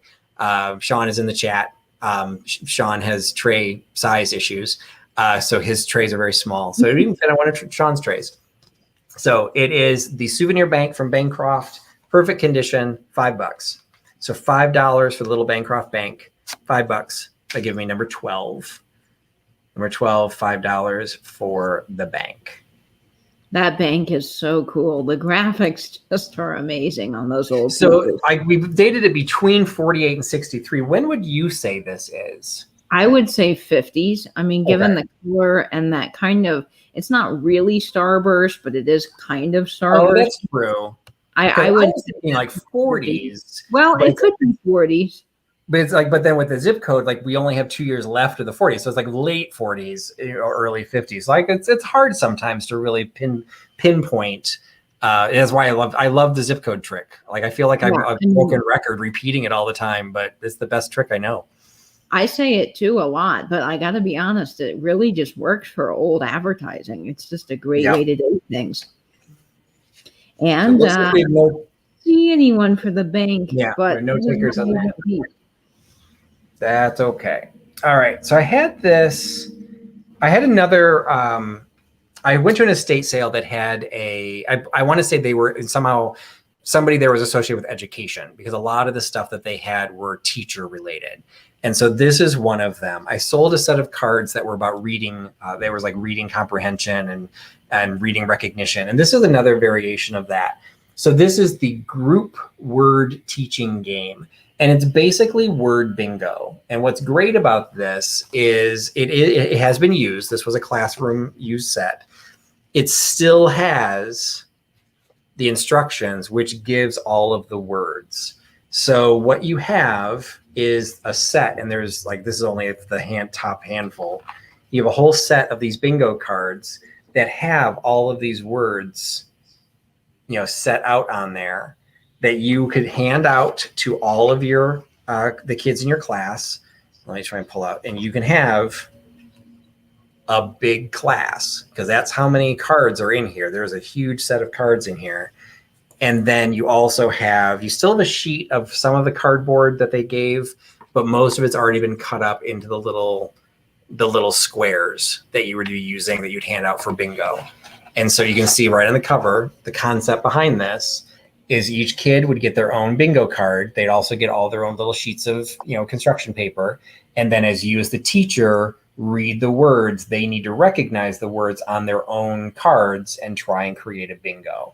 And so the instructions are kind of important because, well, one, it gives all the words that are on all of the cards, but it also highlights the fact the words are in different sets. And so some of these sets are considered harder sets. And so you're supposed to pull words from multiple columns as you do it. So you can see the first column, they're all single syllable words. Some of them are only a couple letters. So you've got the short words going all the way over to the more longer and complicated words. And each card set has a mix. So you can build reading comprehension. And I guess, it gives all the directions too. I guess you're kind of playing with the idea that in some cases a kid may have it on their card, but not recognize the word. So you're trying to mix what their reading levels are to try and make it a fair game across. So it's one of those that, again, it'd be unfortunate to see it broken up, but it is kind of a cool piece. It would be great for a little junk journaling with all these little cards, because the back of the cards are all blank. So you could use these as sheets in a journal, and you would have the cool stuff on the back. Or if you know an educator, the graphics on this, you still got a cool box. Age-wise, I think I did find, there's a copyright right on here. 1944. Wow. So we were still printing this stuff during the war. So 1944 is where all of this is from. And it's from the Girard Publishing Company in Champaign, Illinois, which happens to be where University of Illinois is. So it wouldn't surprise me if a lot of education stuff was coming out from there, because they were probably researching what's the best way to do it. So it is the full set of all the cards with the little markers and the instruction booklet for $5. So the group word teaching game, $5, number 49. $5.49 for the group word teaching game. And I think this would be a great theme. If you're a teacher in a classroom, you can have all vintage teaching, ephemera and different things hung up on your bulletin board. It would look really, really cool. Absolutely. And I see, let's wait for Nate here. Always double check with Nate, because sometimes StreamYard can be really funky and reverse things. And I've got both devices open so I can make sure that we're double checking. And yes, Nate sees Jamie too. So Jamie, congratulations from Mid-Century Wasted. You're getting number 49. Excellent. Thank you, Jamie, for picking that up. All right. Next one is... And I always pick these up when I find them, because I personally find them fascinating, and they're also usually popular as long as they're going at a good price. This one is I remember I'm pretty sure it had a date on it. Oh, that's what happens when I pull stuff out at the last minute. It is the Pennsylvania Dutch Cookbook. Okay, it does have a 2-digit zip code. I was going to say, I knew there had to be something on here that gave me the indication. So this is compliments of the M.E. Cunningham Safety Steel Marking Tools Company. And so it is a cookbook from Pittsburgh, Pennsylvania, and it has a 2-digit zip code. So again, all together, class, that means this falls between 1948 and 1963. So it is a Pennsylvania Dutch cookbook, but it's issued right at the top, help prevent an accident today, which seems really bizarre. So prevent an accident of old weird recipes. Exactly. So find old recipes from people who usually probably set themselves on fire. Let's help prevent an accident today. So you've got other books of note in the Help Prevent an Accident Today series, and you've got that on the inside cover. is how many questions can you answer yes? Okay. All right. I need my cheaters for this. We're going to see if Katie it can help prevent accidents. All right, Katie. Are halls and stairs well lighted, free of boxes, toys, mops, brooms, other tripping hazards? Well, no, and not in my house right now. I've got live sale boxes. Okay, Florida girl. Is the ice on the sidewalks removed, sanded, or salted? Yes, we don't even have that problem right now. Are electric cords in repair and placed to prevent tripping? Oh, absolutely. No cords in my house. Do you use non-flammable cleaning fluids? Is there such a thing? I don't know. I use Mrs. Meyer's Clean Day and vinegar, so I'm pretty natural over here. Now, this one's an interesting question in both its content and also its phrasing. Has your house enough ashtrays?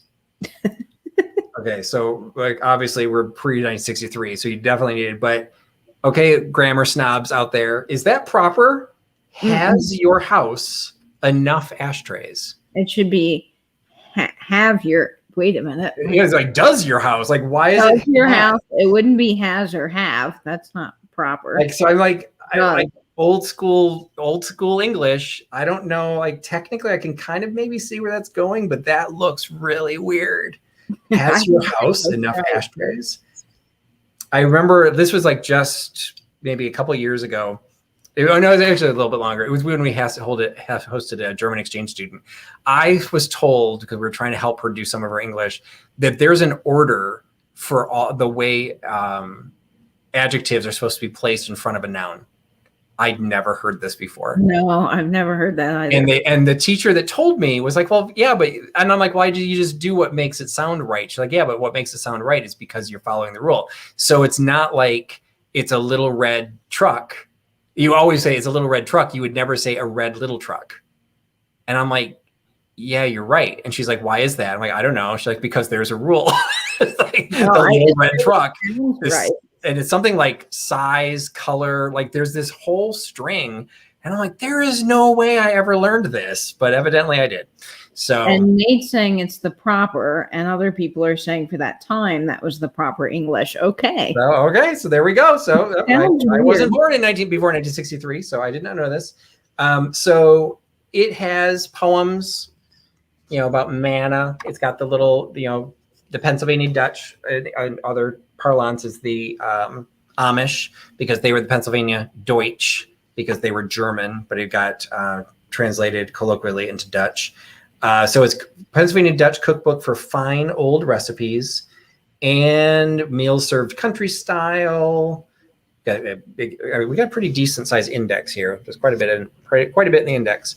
And there's some illustrations. So there are some cool graphics through here. Now it's not like a traditional cookbook of today where you get a picture of every food, that you're doing, but you do get some cool graphics, all black and white, running through this.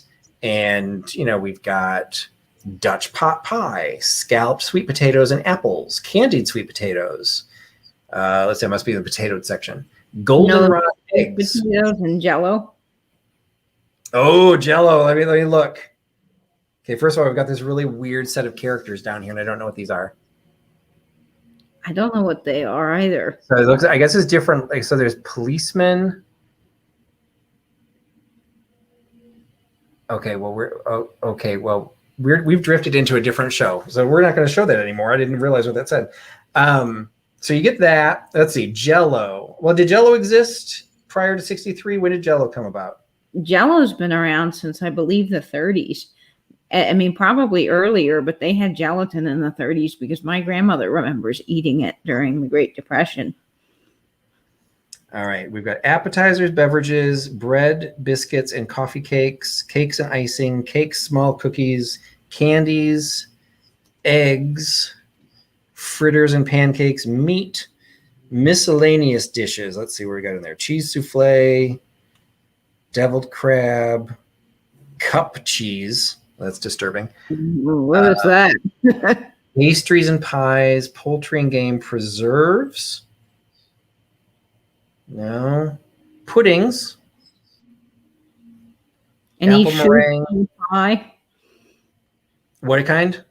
People are asking if there's shoe fly pie in there. Apfelstrudel, apple dumplings, apple tart, butterscotch pie, shoe fly cake, and there's shoe fly cake and shoe fly pie. So let's see.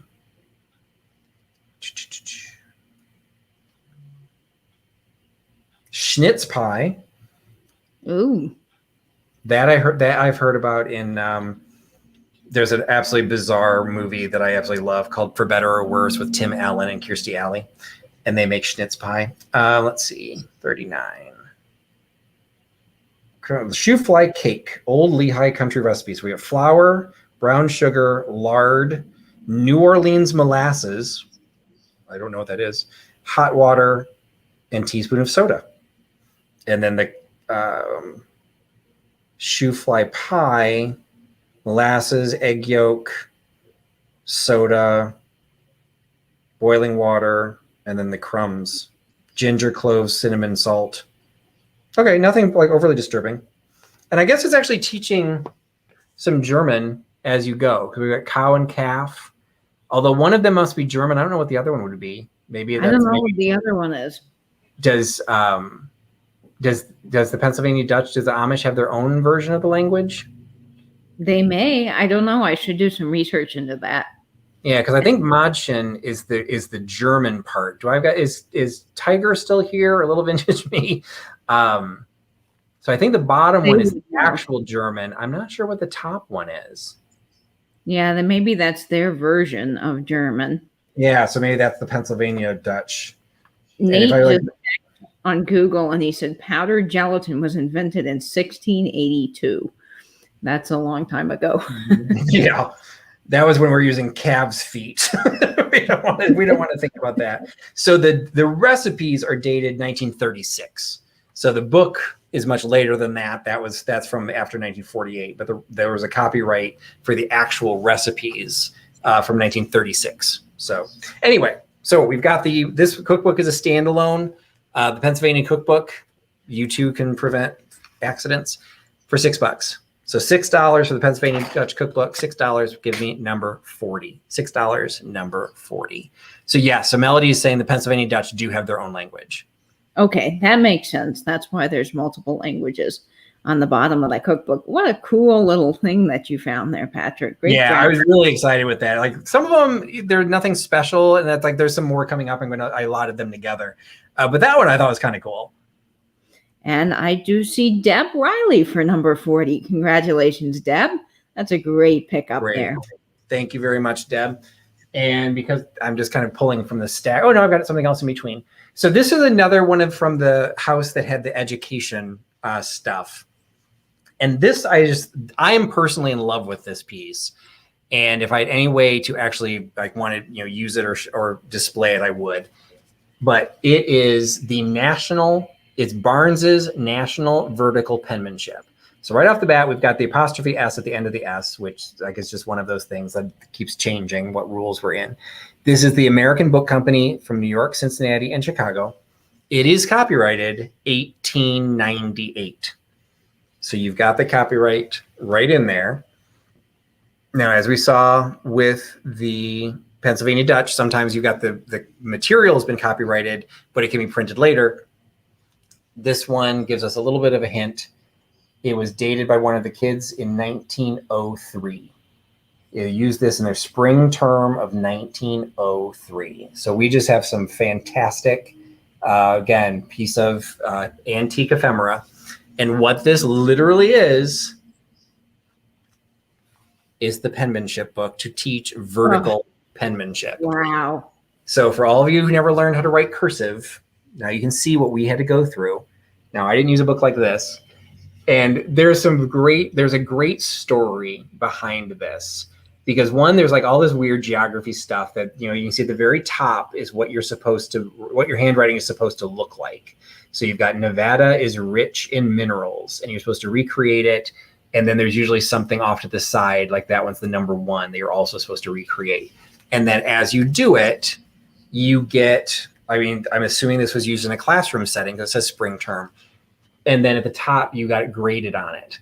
So this student got an 85% for how they did Nevada is rich in minerals. As the book progresses, the teachers seem to be fairly fond of the 85%. So everything is 85%, but that's okay. So you got Virginia mines coal and iron. Maine has a rock-bound coast. So, you know, if we've got Rebecca in the house or anybody, we've got Maine. Utah has great lead mines. Now, first time I read that, I thought it was land mines, and I was like, what book is this? But it was, we got lead mines. And so we continue to use this. At one point, we jumped to 86%. I guess the teacher decided that we needed to show some progress. So we jumped from 85 to 86. Or and 7 good there. And that one actually is dated, interestingly enough. You can see there's a date there in the corner of 1902. So I'm assuming that the spring term was something that was added later.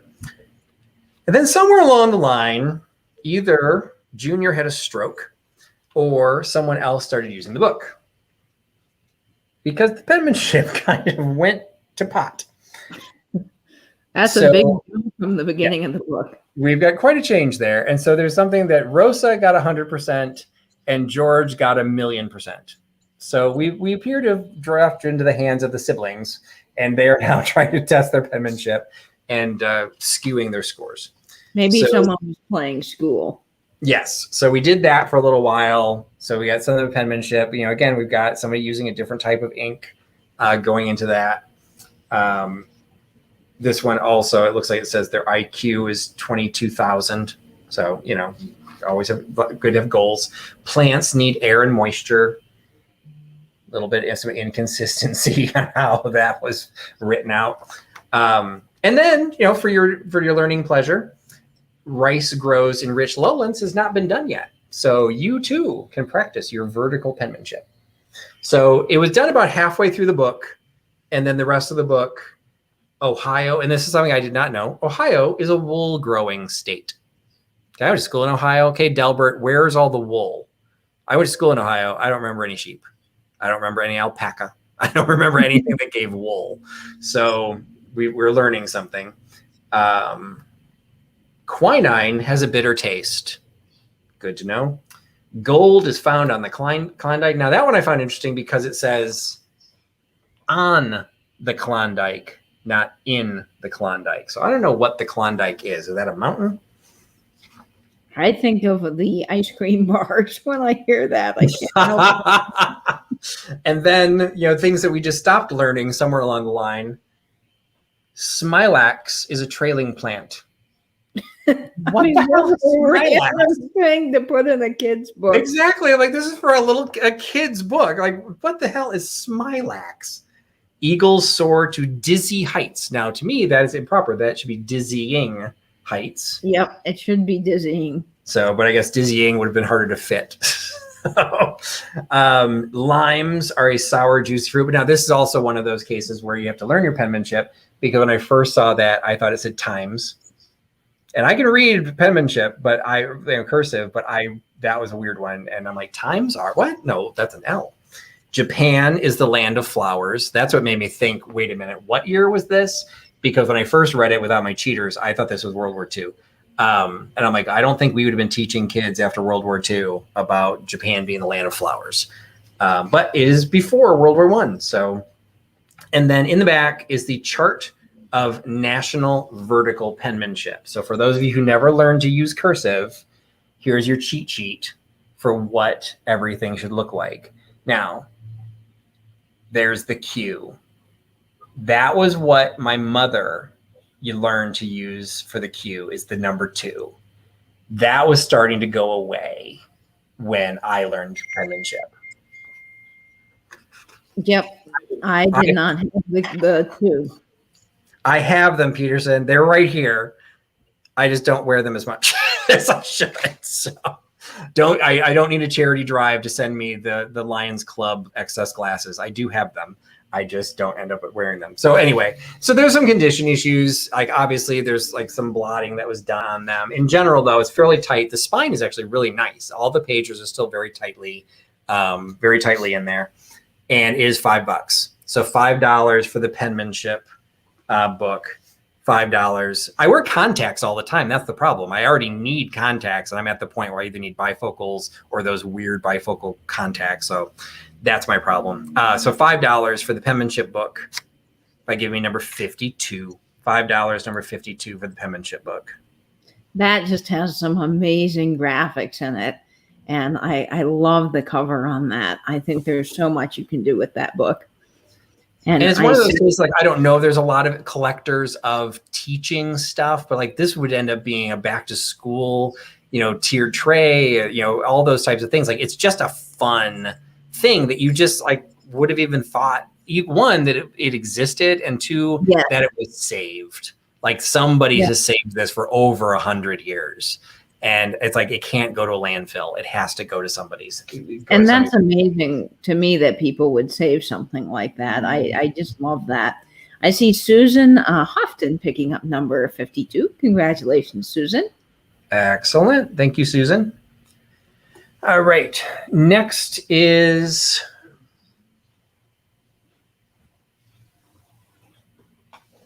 And thank you, Susan, for sending your info. That is a big help. Nate's been putting that in the chat there, but Patrick's email is on the screen. Thank you. If you do need that. I thought I had another batch of cookbooks. I must have set it aside for the next sale. So I apologize. I lied, but I will have more cookbooks later. So this one is another children's book. This is Your Highway, the ABC book. And this is another one that just has a super fun copyright to it. 1935. So we are dealing with the highway system before the interstate system even existed. Because who introduced the interstate system, Katie? Oh, I should know this, but I don't. Well, you really shouldn't know it. It's just I'm in the land of it right now, so it makes me think of it. Anyone know who introduces? Anyone who introduces? I've heard this. I just don't think that I can pull it out of my hat. All right, so Skunky Junk is telling me I'm giving misinformation. So you need to tell me what I'm doing. Okay, we've got votes for FDR. Nate saying Hoover. Oh, there we go. Eisenhower. It was Eisenhower. That now sounds extremely familiar. Yep. So it was, I think, like Mamie Eisenhower did like the beautification system. Yep, but the idea of like actually having the government get involved, because all the states had highways, but then at some point the state highways had to connect. And so at what point do you, who's responsible for making sure they're well maintained? So the federal government kind of stepped in to say, okay, well, we're going to make sure that there are interstate systems that, for Amelia and for Nate, I don't know what your equivalents would be, but it's just one of those ideas that the government's kind of responsible for making sure those stay maintained. Then there's tollways, which are toll separate things. So anyway, so this is from 1935. So we are dealing with your highway, not your interstate, because it didn't exist yet. It was issued by Standard Oil Company of Indiana. Standard Oil Company of Indiana. Again, 1935, but we have, so just check out some of the graphics. Like, look at that car. That car is incredible. I mean, that's like, it's got the chauffeur. You've got somebody pumping your gas. It's like we're in New Jersey. You got somebody else pumping your gas. You got the old family, but we still we're contemporary enough that we've still got a plane. And then as you go through, like I said, it's the ABC book. So you've got A is for apples, asparagus, 2, transported quickly and cheaply to you. These are but 2 of the thousands of things your good friend, the truck, so conveniently brings. So the truck is making a little sneak appearance up in the A's because he should be a T, but we didn't have anything else to go with the A's. So you got B, you've got this great old-fashioned bus. C is for the city, which just couldn't last without the good things the truck brings so fast. Okay, again, truck is sneaking in. Milk for the kiddies, vegetables, fruit. Make them all happy and healthy to boot. D stands for Dobbin. Dobbin. Okay, interesting. D stands for Dobbin. When hitched to a surrey, he used to trot us along in a hurry. Okay, Dobbin is the name of the frickin' horse. That's cheating. I was trying to figure out what Dobbin is. I'm like, I didn't know either. I'm like, well, it's like a horse and buggy. I thought it was maybe the buggy. So no, it's Dobbin's name. The horse's name is Dobbin. That's totally cheating. That's like filling in the letters we didn't know. E is for engine. F stands for family. But again, check out the family truckster. I'll take that. Oh man, that is really cool. Like the front end is longer than the entire body of the car. Like that is freaking brilliant. G is for gasoline. Ooh, he's writing gas tax. I'm sure that was a iffy thing. H is for highways, our fine lays of pleasure, comfort, economy, health in great measure. I for the income from taxes on gas. 800 millions per year, but alas, too many eyes on this income have landed. Road builders almost are left empty-handed. Ooh, we're getting some plot twists. J for the joke the tax men have played, charging us taxes for roads never made. Holy crap, we've got a boy, this is a lot. Yeah, we've got a political pot boiler going here. Seawalls and oyster beds, homes for sick toads, built with the money we paid for our roads. Yikers. So Standard Oil Company was like trying to make us point. I mean, they really... K is for kitties, L for the ladies, M for the money our highways now save us, N for necessity, mother of motors. Again, just check out the lady in her car. That is just amazing. Well, now that we know, there's a whole little plot twist. O for the oyster beds your gas tax makes. What? Did I miss a memo? When was that? Was that like the Teapot Dome scandal, the oyster bed scandal?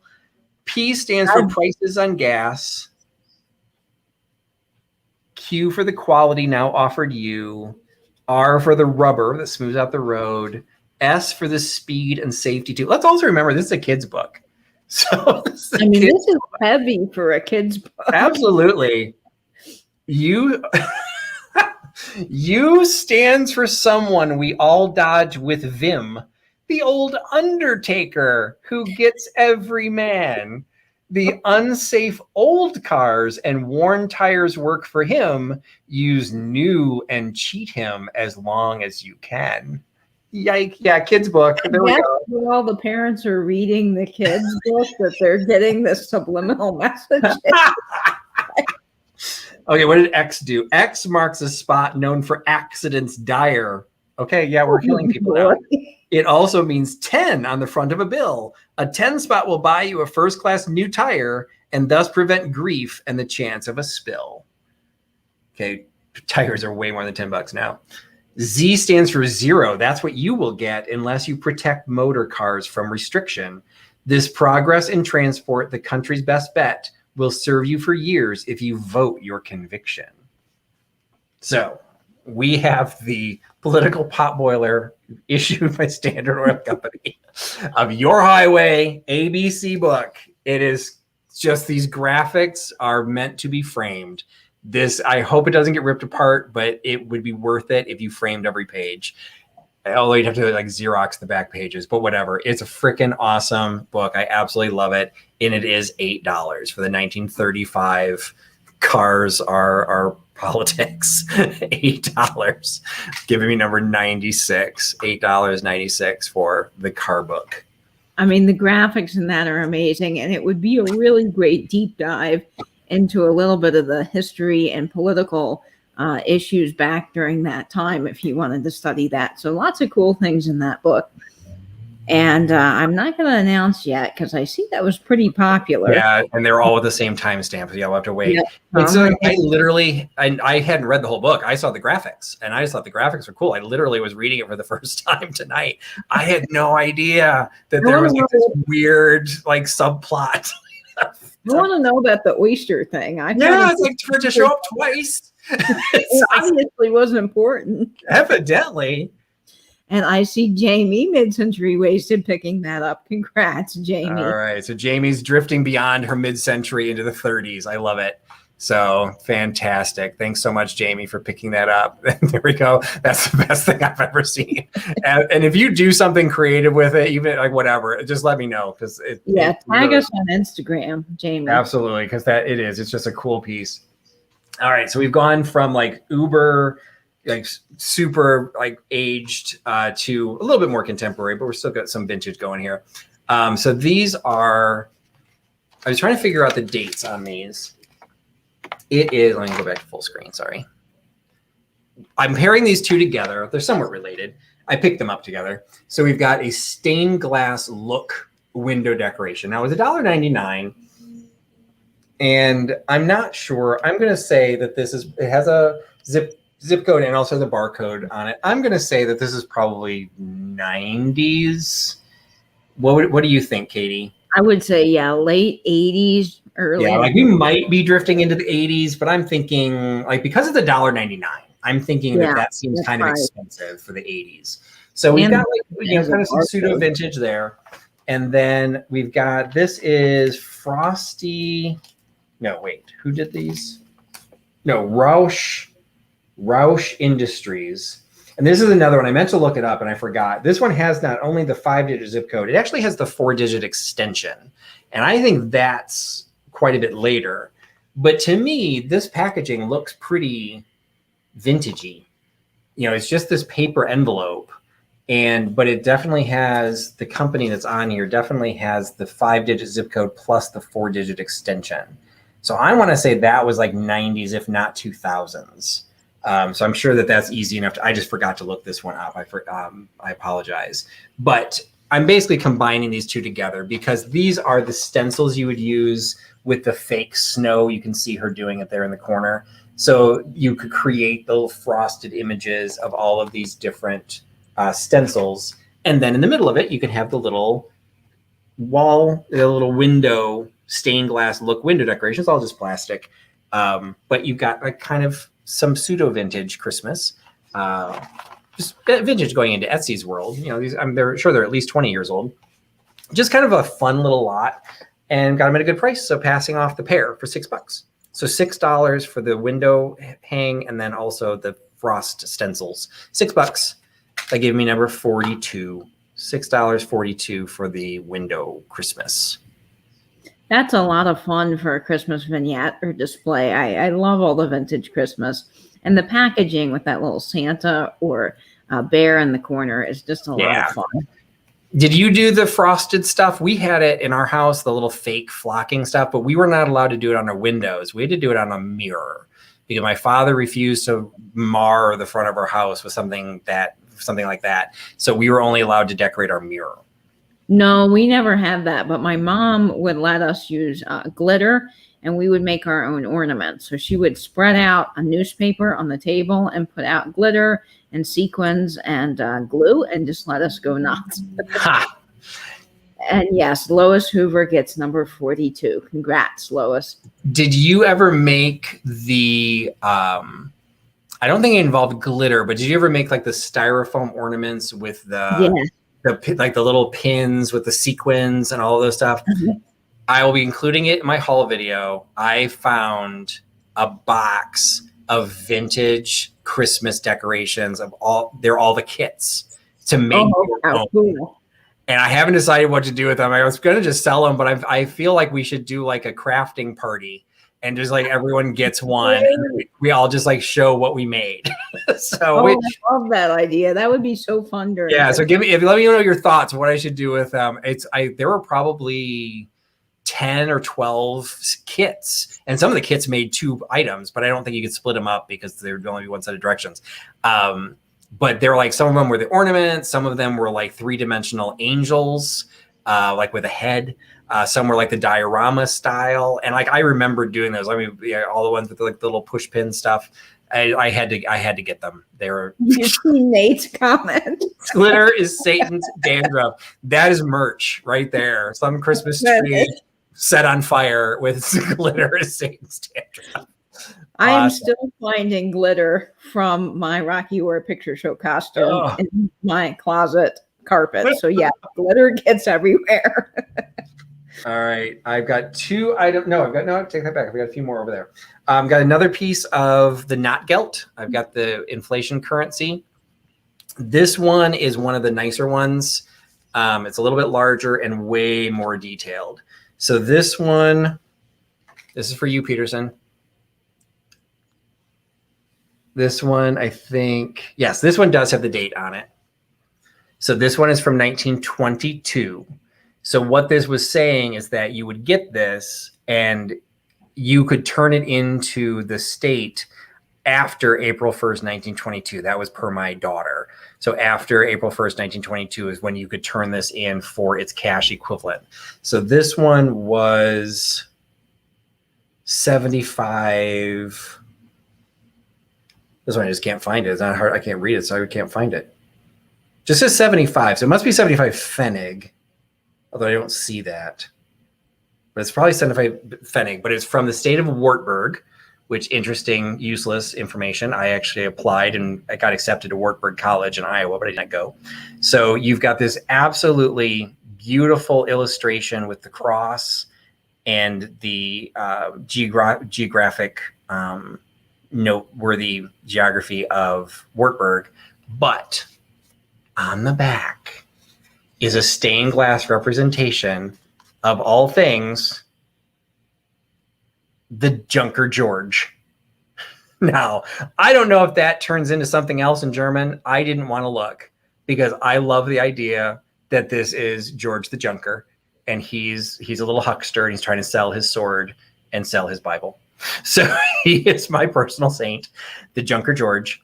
But this is just a much more detailed piece of that inflation currency that I showed earlier. So this piece by itself is $10. So $10 for the Junker George, not Geld, $10 by giving me number 35. $10, number 35 for Junker George. That is just such a fun piece. I love the idea of Junker George too. It kind of reminds me of George the Antique Nomad. There's no way that in German Junker is actually the same as Junker. I'm sure it stands for something else. And he looks kind of like he's supposed to be a saint or like something important. But I'm sorry. That just says Junker George. So like if I didn't already have a huckster, he'd be my new logo. Right there, Junker George. That is fun. I really love those pieces. And the ephemera just is so cool. I don't see anyone coming in for that yet. Okay. Someone needs to take that home because that is amazing. All right. Next one, I've got my homage to Nate. Don't come across them very often, but when I do, we also have gone this far into my show without having a coaster. So we're fixing 2 birds with 1 stone. New Zealand coasters. So we've got Queen Charlotte Sound in South Island, New Zealand, and the Remarkables, also South Island, New Zealand. Now, this is still sealed in its original packaging, so I'm going to assume that because the top 2 are different, this is probably a set of 6 that are all unique. So you've got probably 6 different images on here, and they are all done by Jason. Placemats of distinction. So Jason is the basically of the same caliber of the I want to say periwinkle. That's not right. That's not right. What's Pimpernel? It's the British Pimpernel coasters. So you've got a really high quality coaster set of the 6 different designs of New Zealand. So you've got New Zealand merch, which you do not have very often, and you can have them for $6. So $1 coaster, $6 for the sealed set, new old stock of the. As Nate says, they're in every home in New Zealand.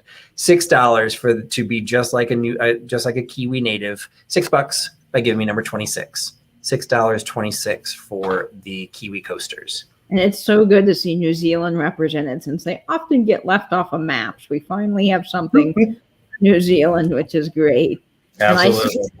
I want to mention Nate was saying that Junker does actually seem to translate to Junker. Nate really? Okay, interesting. Cool. Oh, And now Bonnie Gray is saying that she thinks junker means young. And that could be. And I would say that would Jung. The K is what would throw that, but it could be. I should have just asked. I should ask my daughter too. But And so 24. Sheila Putman is becoming an honorary Kiwi. Yay, Sheila! Congrats, great buy there. Excellent. Thank you so much, Sheila, for picking that up. I'm going to show really quickly because I was grabbing some of the ephemera that I had, that I wanted to bring, and I have actually had these before. So I'm just going to show these really quick for those who are newer to my channel. I had picked up several of these. I've been selling them on Etsy. Actually, no, the last one I just sold on eBay, and I sell them for more there than I do here. I still have some of the whiskey certificates. So these are the Prohibition era medicinal liquor prescriptions. So this is one of the prescriptions. It is for whiskey. I still have 3 or 4, maybe 5 of these left. This is the one I'm selling here. If there are more than one person that wants one, I do have others. They all say whiskey, which is actually what makes these a little bit more special than there are other types of medicinal liquor prescriptions, but a lot of them use the scientific name for the alcohol, not just whiskey. So if you didn't see these before, these were all issued. This one was issued in 1930. I think all that I have left are from 1930 to 1931. But this one, as you look on it, was issued on December 25th. So this is the Christmas one. So I'm selling this one here in the chat. It was also fulfilled on Christmas Day. So somebody got the prescription for alcohol on Christmas Day and went straight into the pharmacy and got it filled also on Christmas Day. So this one's pretty special. To be honest, I didn't realize that I grabbed the Christmas one because I should be selling this for more, but I won't because you're my friends. So this one will still be $25. So like I said, I've sold I think I just sold 2 or 3 of them on eBay. I sell them for $35 there. This one I'm selling the rest of them for $25 here on my sale. $25. You can get that by giving me number 59. So the whiskey certificate, $25, number 59. And if more than one wants them, this will go to the first person to claim. And if more wants them, I do have others. They just wouldn't be the Christmas. That is very cool, Patrick. I actually got one for my brother, who's a big whiskey buff. And he says that he's been bragging to all of his friends in the whiskey Instagram community about it. So I was really pleased I got him something that he actually really liked. He's going to get excellent. So that's exciting. All right. So the next, I have my homage to Katie, or to Nate. So I need to have my homage to Katie. So this one are records. I didn't see anyone wanted that one, so that's no, fine. I didn't see any takers on that. Okay, so this is a lot of. We had this debate last time. What are these considered? So colloquially, they'd be considered 45s, but as Katie has taught us, they're not all 45s, but they are the size of 45. So what did you say? These are 7-inch singles? Is that what you called them? 7-inch singles, yes. Okay, see, I'm learning something. We have Melia did some research. Melia's staying up late. It's for the Prussian. Oh, interesting. Okay, which that makes more why he looked like he was more like a nobleman. So very cool. So this is a set of 4 7-inch singles, and I try to do a little bit of a theme behind them. So they're kind of a Halloween theme. So we've got Rumpelstiltskin. We've got The Fox Went Out on a Chilly Night, which is a really cool illustration on that one. We've got Where the Wild Things Are. And now what's special with the Where the Wild Things Are is this is one of those flexible, the black vinyl that kind of came in the mail. So I only have the front sleeve to this one. I don't have the back sleeve. So this one is the Where the Wild Things Are. And then the last one is Mother Ghost Nursery Rhyme. Cool. So unfortunately, the Mother Ghost one, the teacher wrote her name on the front. I'm assuming it's teacher, or so somebody wrote their name. So this is Mother Ghost Nursery Rhymes and Other Tricks and Treats. And this one, lost my cheaters. This one has In a Dark Wood and the Goblin. are the two songs or the stories that are on here. So In a Dark Wood and The Goblin. The back of it says The Teeny Tiny Woman. That's not.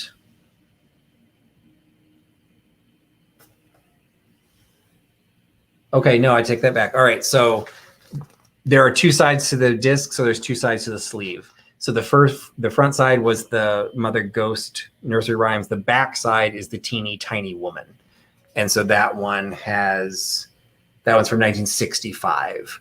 And that one happens to be 33 1/3. So it's 7 inches. And look, Katie, I'm holding it correctly.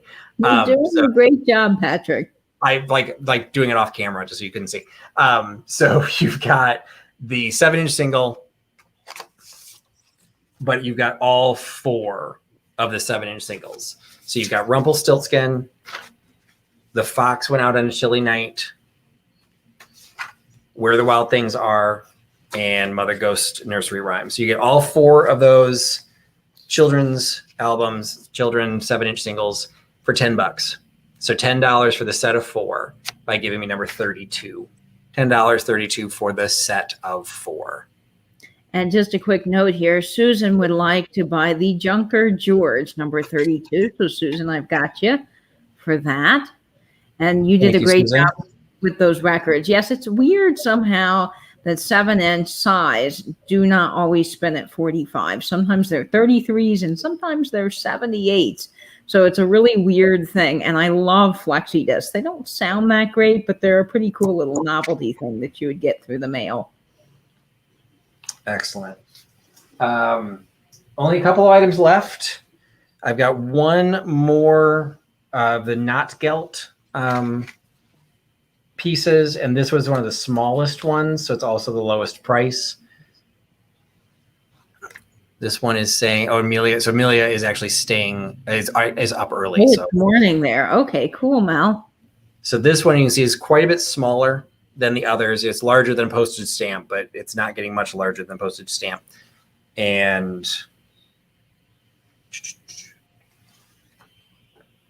so this is the state of Trobits. I'm not 100% sure there, but you've got this cool, it's a very dark illustration on here of the 25 Pfennigs. Very, very dark. And then on the back is all text. So this one doesn't have as much art going into it as some of the other ones do. And this one also has the date on it of 1926. So this is a little bit later than the others. So at that point, they realized they've been giving these for years. They weren't putting as much detail in them. So this one is really, really small. It'd be very easy to display. And it is only $4. So the 25 Pfennig with the illustration just on the one side is $4. And you get that by giving number 10. So number 10, $4 for the single-sided art Pfennig. So we've got Bryn for the records, number 32. So thank you so much, Bryn, for that. And great graphics on that little piece that you just showed, Patrick. I love that. No flower. All of this inflation currency, like it really is something, if you're interested at all in like European history, German history, World War I, World War II, it's a fascinating world to explore because every state did their own currency. Like they were allowed to do that. And some of them, there were some really large pieces. There's some really small pieces. Some were really, really detailed. And it's just amazing that they would put all that effort into something that was really just an IOU. But that's what they needed to do. It is amazing. And I see Nate getting this piece of inflation currency. Nate, you're going to have a great collection. It is very cool. We certainly don't do good graphics like we used to back in the day. It's not as fun anymore. All right. The last piece before I do the final mystery box is another piece of ephemera. This is another fun one. And what's cool with this is the fact it's actually in pristine condition. It's never been used. It's a little memo book that was issued by Hoard's Dairyman in Fort Atkinson, Wisconsin. It's a little memo book. So you've got memo book, compliments of Hoard's Dairyman with a big cow on it. Hoard's Dairyman, National Dairy Farmer Magazine, published twice monthly in Fort Atkinson, Wisconsin. And on the back, you've got an advertisement again with the subscription rates. So you could get 72 issues, 3 years worth of this for only $2. So $2 for 3 years of the Hoard Dairyman. Inside is, again, the same rate card. They've been around since 1885. Now, this one and the front both list Fort Atkinson without a zip code. But Fort Atkinson would have been small enough, it would never have been issued a zip code between 1948 and 1963.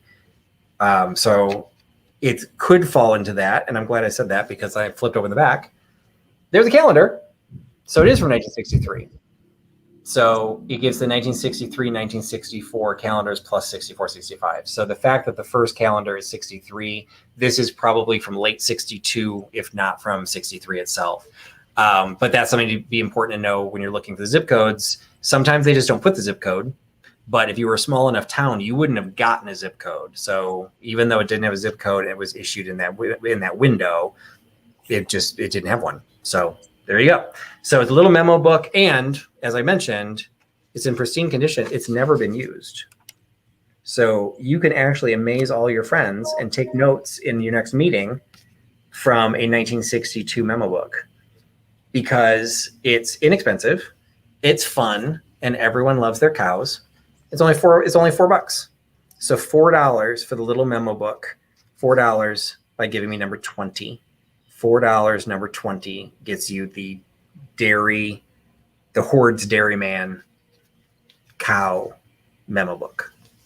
I remember my grandmother always carrying these little memo books and calendars in her purse. She used to get them from different places around Cape Girardeau, and they had some great advertising on them. And I remember one from the hardware store she had. I really wish we still had that because I thought the graphics were fun. I don't see anyone yet, but my side is just a little bit slow. But that is a great piece, Patrick. All right. Yeah, it looks like Nate had no takers on that. So we'll do the last item is my last mystery box. And of course, that means another MaxiPad. So for the last mystery box, works the same way. There will be 2 of them. You come up with the number. First 2 people that come up with the number will be the previous people to receive it. And the number of this one falls between 10 and 20, between 10 and 20, 10 and 20.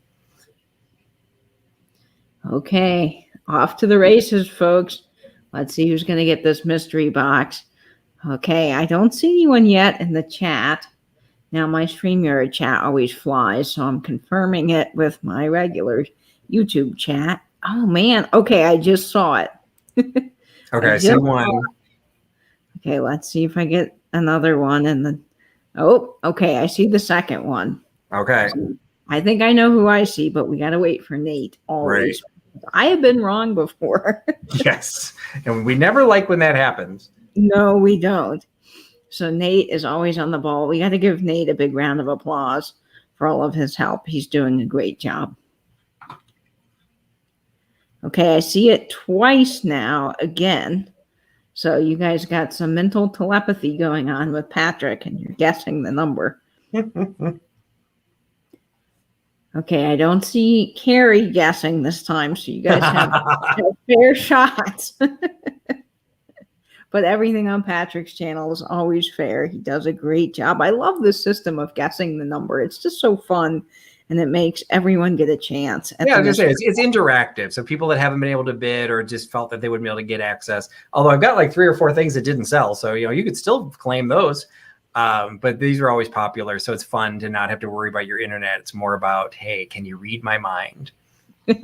And I'm looking in the chat waiting for Nate. I've got 2 chats here, so that's why I'm looking down, folks. I've got my phone so I can double check here, make sure we're all up to date. Sometimes StreamYard's funky, and yes, Nate sees what I see. Deb Riley and Katie, the other Berkeley girl, is getting it. The other Katie. Congrats, guys.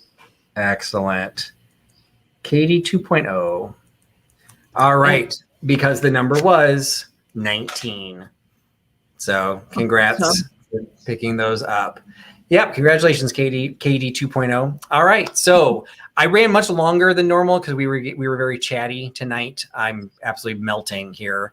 But that's okay. I'll turn my air conditioning on very soon. But I appreciate everyone hanging out. I know these end up being a little different. And maybe because I did so much ephemera, maybe that wasn't to everyone's taste, but I try to hopefully give you a little bit of a mix that you enjoyed it. And, if nothing else, people tell me that they like when they learn things. And I think we all learn some things. Like we all need to go learn about the oyster beds. Yes, that's my the tax system, the tax system, car tax, whatever that what do you call it? The imbroglio of 1935. So we all need to do a little bit of our history checks there. So if you've been with us all this time, I definitely appreciate you spending your time with us. I hope you're having fun. And if you got something great, and if you didn't get something, well, I hope you still had fun. You're still all honorary Huckster hecklers. I am going to try and figure out how to do some merch. My 2-year anniversary is coming up in October. So I'm going to try and figure out some merch that I can make available for some of you who've been so dedicated to me over the past 2 years. So if you missed the beginning or if you came in later, I will show a handful of things that didn't sell. My system has completely fallen apart here, so I need to verify that I did actually not sell it. But I did have a couple of things that I think are still left that, again, almost everything, and particularly the ones that are left to sell, they'd all be really simple to ship. So that's the benefit to this one, is all the shipping is going to be really lightweight. So, but if you want to sign off, I appreciate you coming. Thanks for putting your trust in Trusty Huckster. If you need to see some of the repeats, I will show them now. So one of the things that was still left over, I think we had a handful left of those little sets of pins were still available. I know we had a couple of last minute ads, but I think we still had like 3 sets were maybe still available. And so these you'll get a kind of a random set of 5 of these types of pins, these little stick pins. So they're just like some random, showing what you get. A lot of them are European. So just like, again, you'll just like random. So here's another food one. Okay, Amelia, what does that say? Bobitia. It looks like butter. Red. It looks like a case of butter or maybe like a box cheese. But Bolietia. Anyway, so those were, you get a random set of 5 for $5. So 5 pins for $5 by giving number 70. So if anybody wants to grab those, we have several of those left. This I remember was left. 7 lots. Say that again. Nate. There were 7 lots left. Okay, so we got plenty left if anyone wants to grab those. The little bank. Nettie and Sean coming in and picking up 2 more sets. Okay, excellent. Oh, and Sam's picking up a set. Sam's also picking up a set. Okay, congratulations, guys. Thanks, guys. Yeah, and I know Sam. I think Sam and Sean both came in late. Maybe Nettie, I didn't say hi to any of you, so thank you so much for all of you joining. And again, so what'll hopefully happen, because I think in all 3 of your cases you didn't buy anything else. Hopefully, I can put them in the little cardboard mailer, and it'll just go like first class mail. So that's my goal. So it won't cost much to ship these.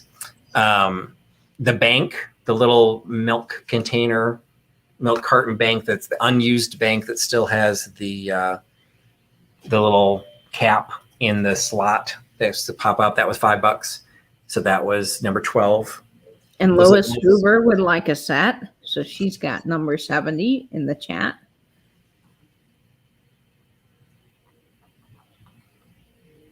I know you and Nate are doing a great job keeping track when I write some of these later ones down too.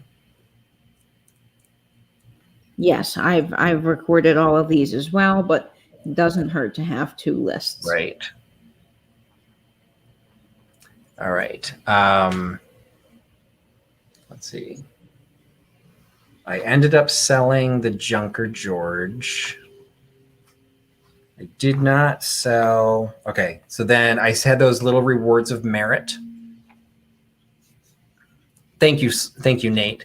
So this was 14. So these were the 3 rewards of merit. So we've got these Return of the Century. We've got the red rewards of merit for William Gould. We've got the blue reward of merit to Alfred Gould. And then you've got the color reward of merit that was to a Gould, but the writing is really, really light. Maybe if I put my cheaters on, I'll actually be able to see it. What happens when I put it under blue light? Yeah, so you can see there's writing there, but I can't figure out what it says. So the set of those 3, you get all 3 of them for $10. So that was number 14. Let's see, number 12.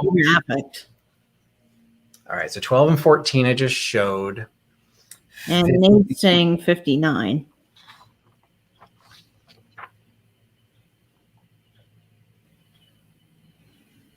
What was 59? Well, I know this didn't sell, but this was late. This was the memo book. It was the Dairyman memo book for $4. So that was number 20. Oh, 59 was I've sold these before. This was just the whiskey certificate. So if anybody wanted the Christmas whiskey certificate from 1930, this is the Prohibition era liquor prescription. That one was 59 for 25. And then the booklet is number 20 for $4.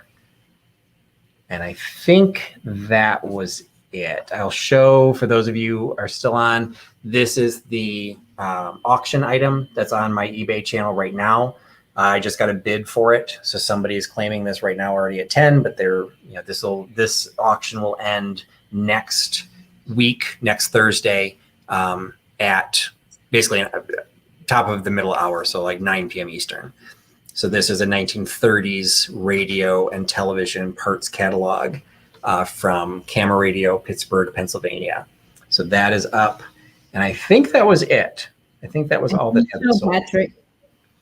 So I appreciate everyone. Unless there's anyone wants to see anything up close, repeat. I think that was everything. Yeah, that sold. I think I was putting them up top, and I think that was it. Did the fabric things sell, the ribbons? Yes, those sold. They were quite popular. Okay. All right, then I think that was it. All right. I just wrote the mystery box went next to the wrong person. And Susan's asking when you invoice, because she had a communication issue with someone else last week, so she wanted to make sure that she could be on the lookout for it. I typically will invoice over the weekend. My goal is to get everything invoiced by the end of the evening, and sometimes that means like 1 a.m. Saturday, but because I'm traveling and I'm not even gonna get home until really late tomorrow night, I might be invoicing on Sunday. So I don't like to wait that long, but from a practical standpoint, I'm not gonna be able to do it much earlier. So I will, but you should have everything by the end of the day, Sunday at the latest. If you don't, that's when you can, and if you don't, that's when you can reach out to me and be like, hey, can I just check to make sure you didn't miss it? I never get offended.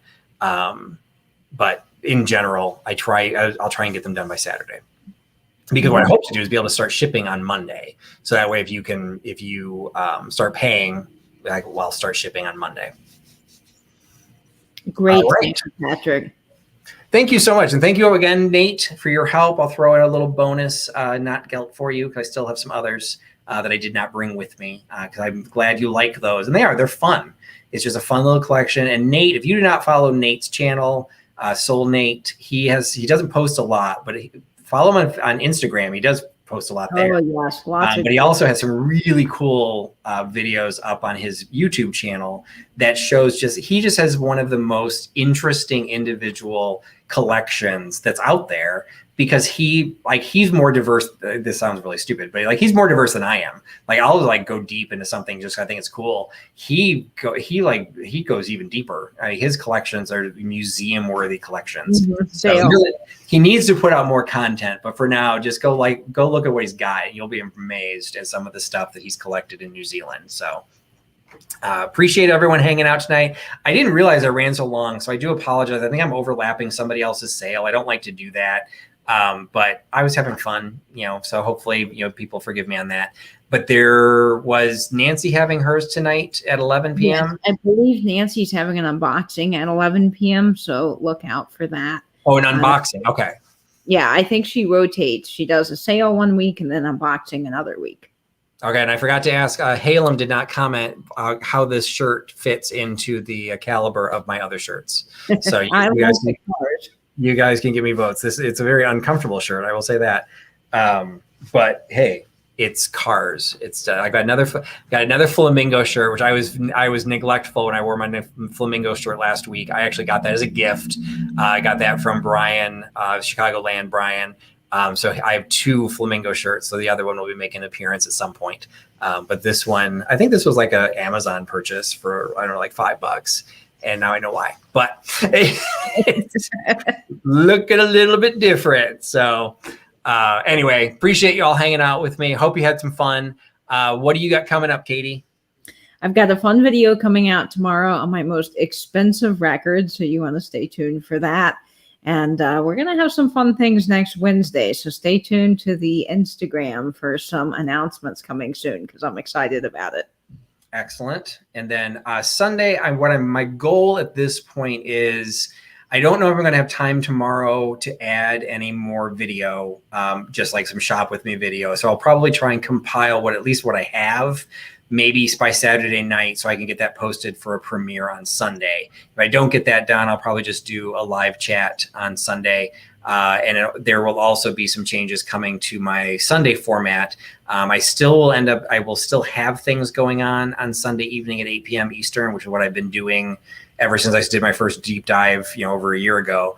But there's going to be a couple of changes, and I'm really excited about some of what we've got planned. So hopefully we'll be able to start unveiling that relatively soon. But that's probably won't start until actually September. But so I'll have something coming up on Sunday. And then, of course, next Thursday. Oh, I actually have something exciting coming up Sunday that I don't even think Katie knows about.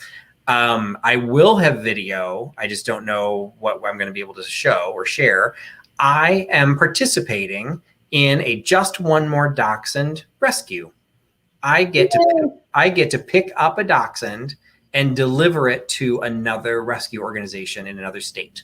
So it's Just One More Dachshund is based in Maryland, but there happens to be a dog here in Illinois, or not here, but near my home in Illinois, that needs to be relocated to a rescue that's based in Wisconsin. So I am doing the pickup and I'm doing the drop off. So we're going to try and capture some video, and I am going to show, do a little love to the puppy that is being transported and making sure it's going to a loving home. So, oh, that's wonderful, Patrick. Yeah. So I'm going to do that on, that happens Sunday. Yes, that happens Sunday morning. So I don't know if I'll have any video posted by that evening, but I might try and do something. But I've got to get permission from the rescue just to make sure, we can't disclose who it's coming from or where it's going, all that kind of stuff. But I've seen pictures, and the puppy, I don't even think it's puppy. I think it's like 4 years old. But the very pretty dachshund, a long-haired dachshund. Wow. Very excited to be able to participate in that. I've never been involved in something like that. So very excited. So that'll be happening on Sunday. I just don't know when the footage will be available. So thanks everybody for hanging out. Thanks for all your time, and thanks for your trust in Trusty Huckster. Talk to you all again soon. Bye-bye. Bye, friends.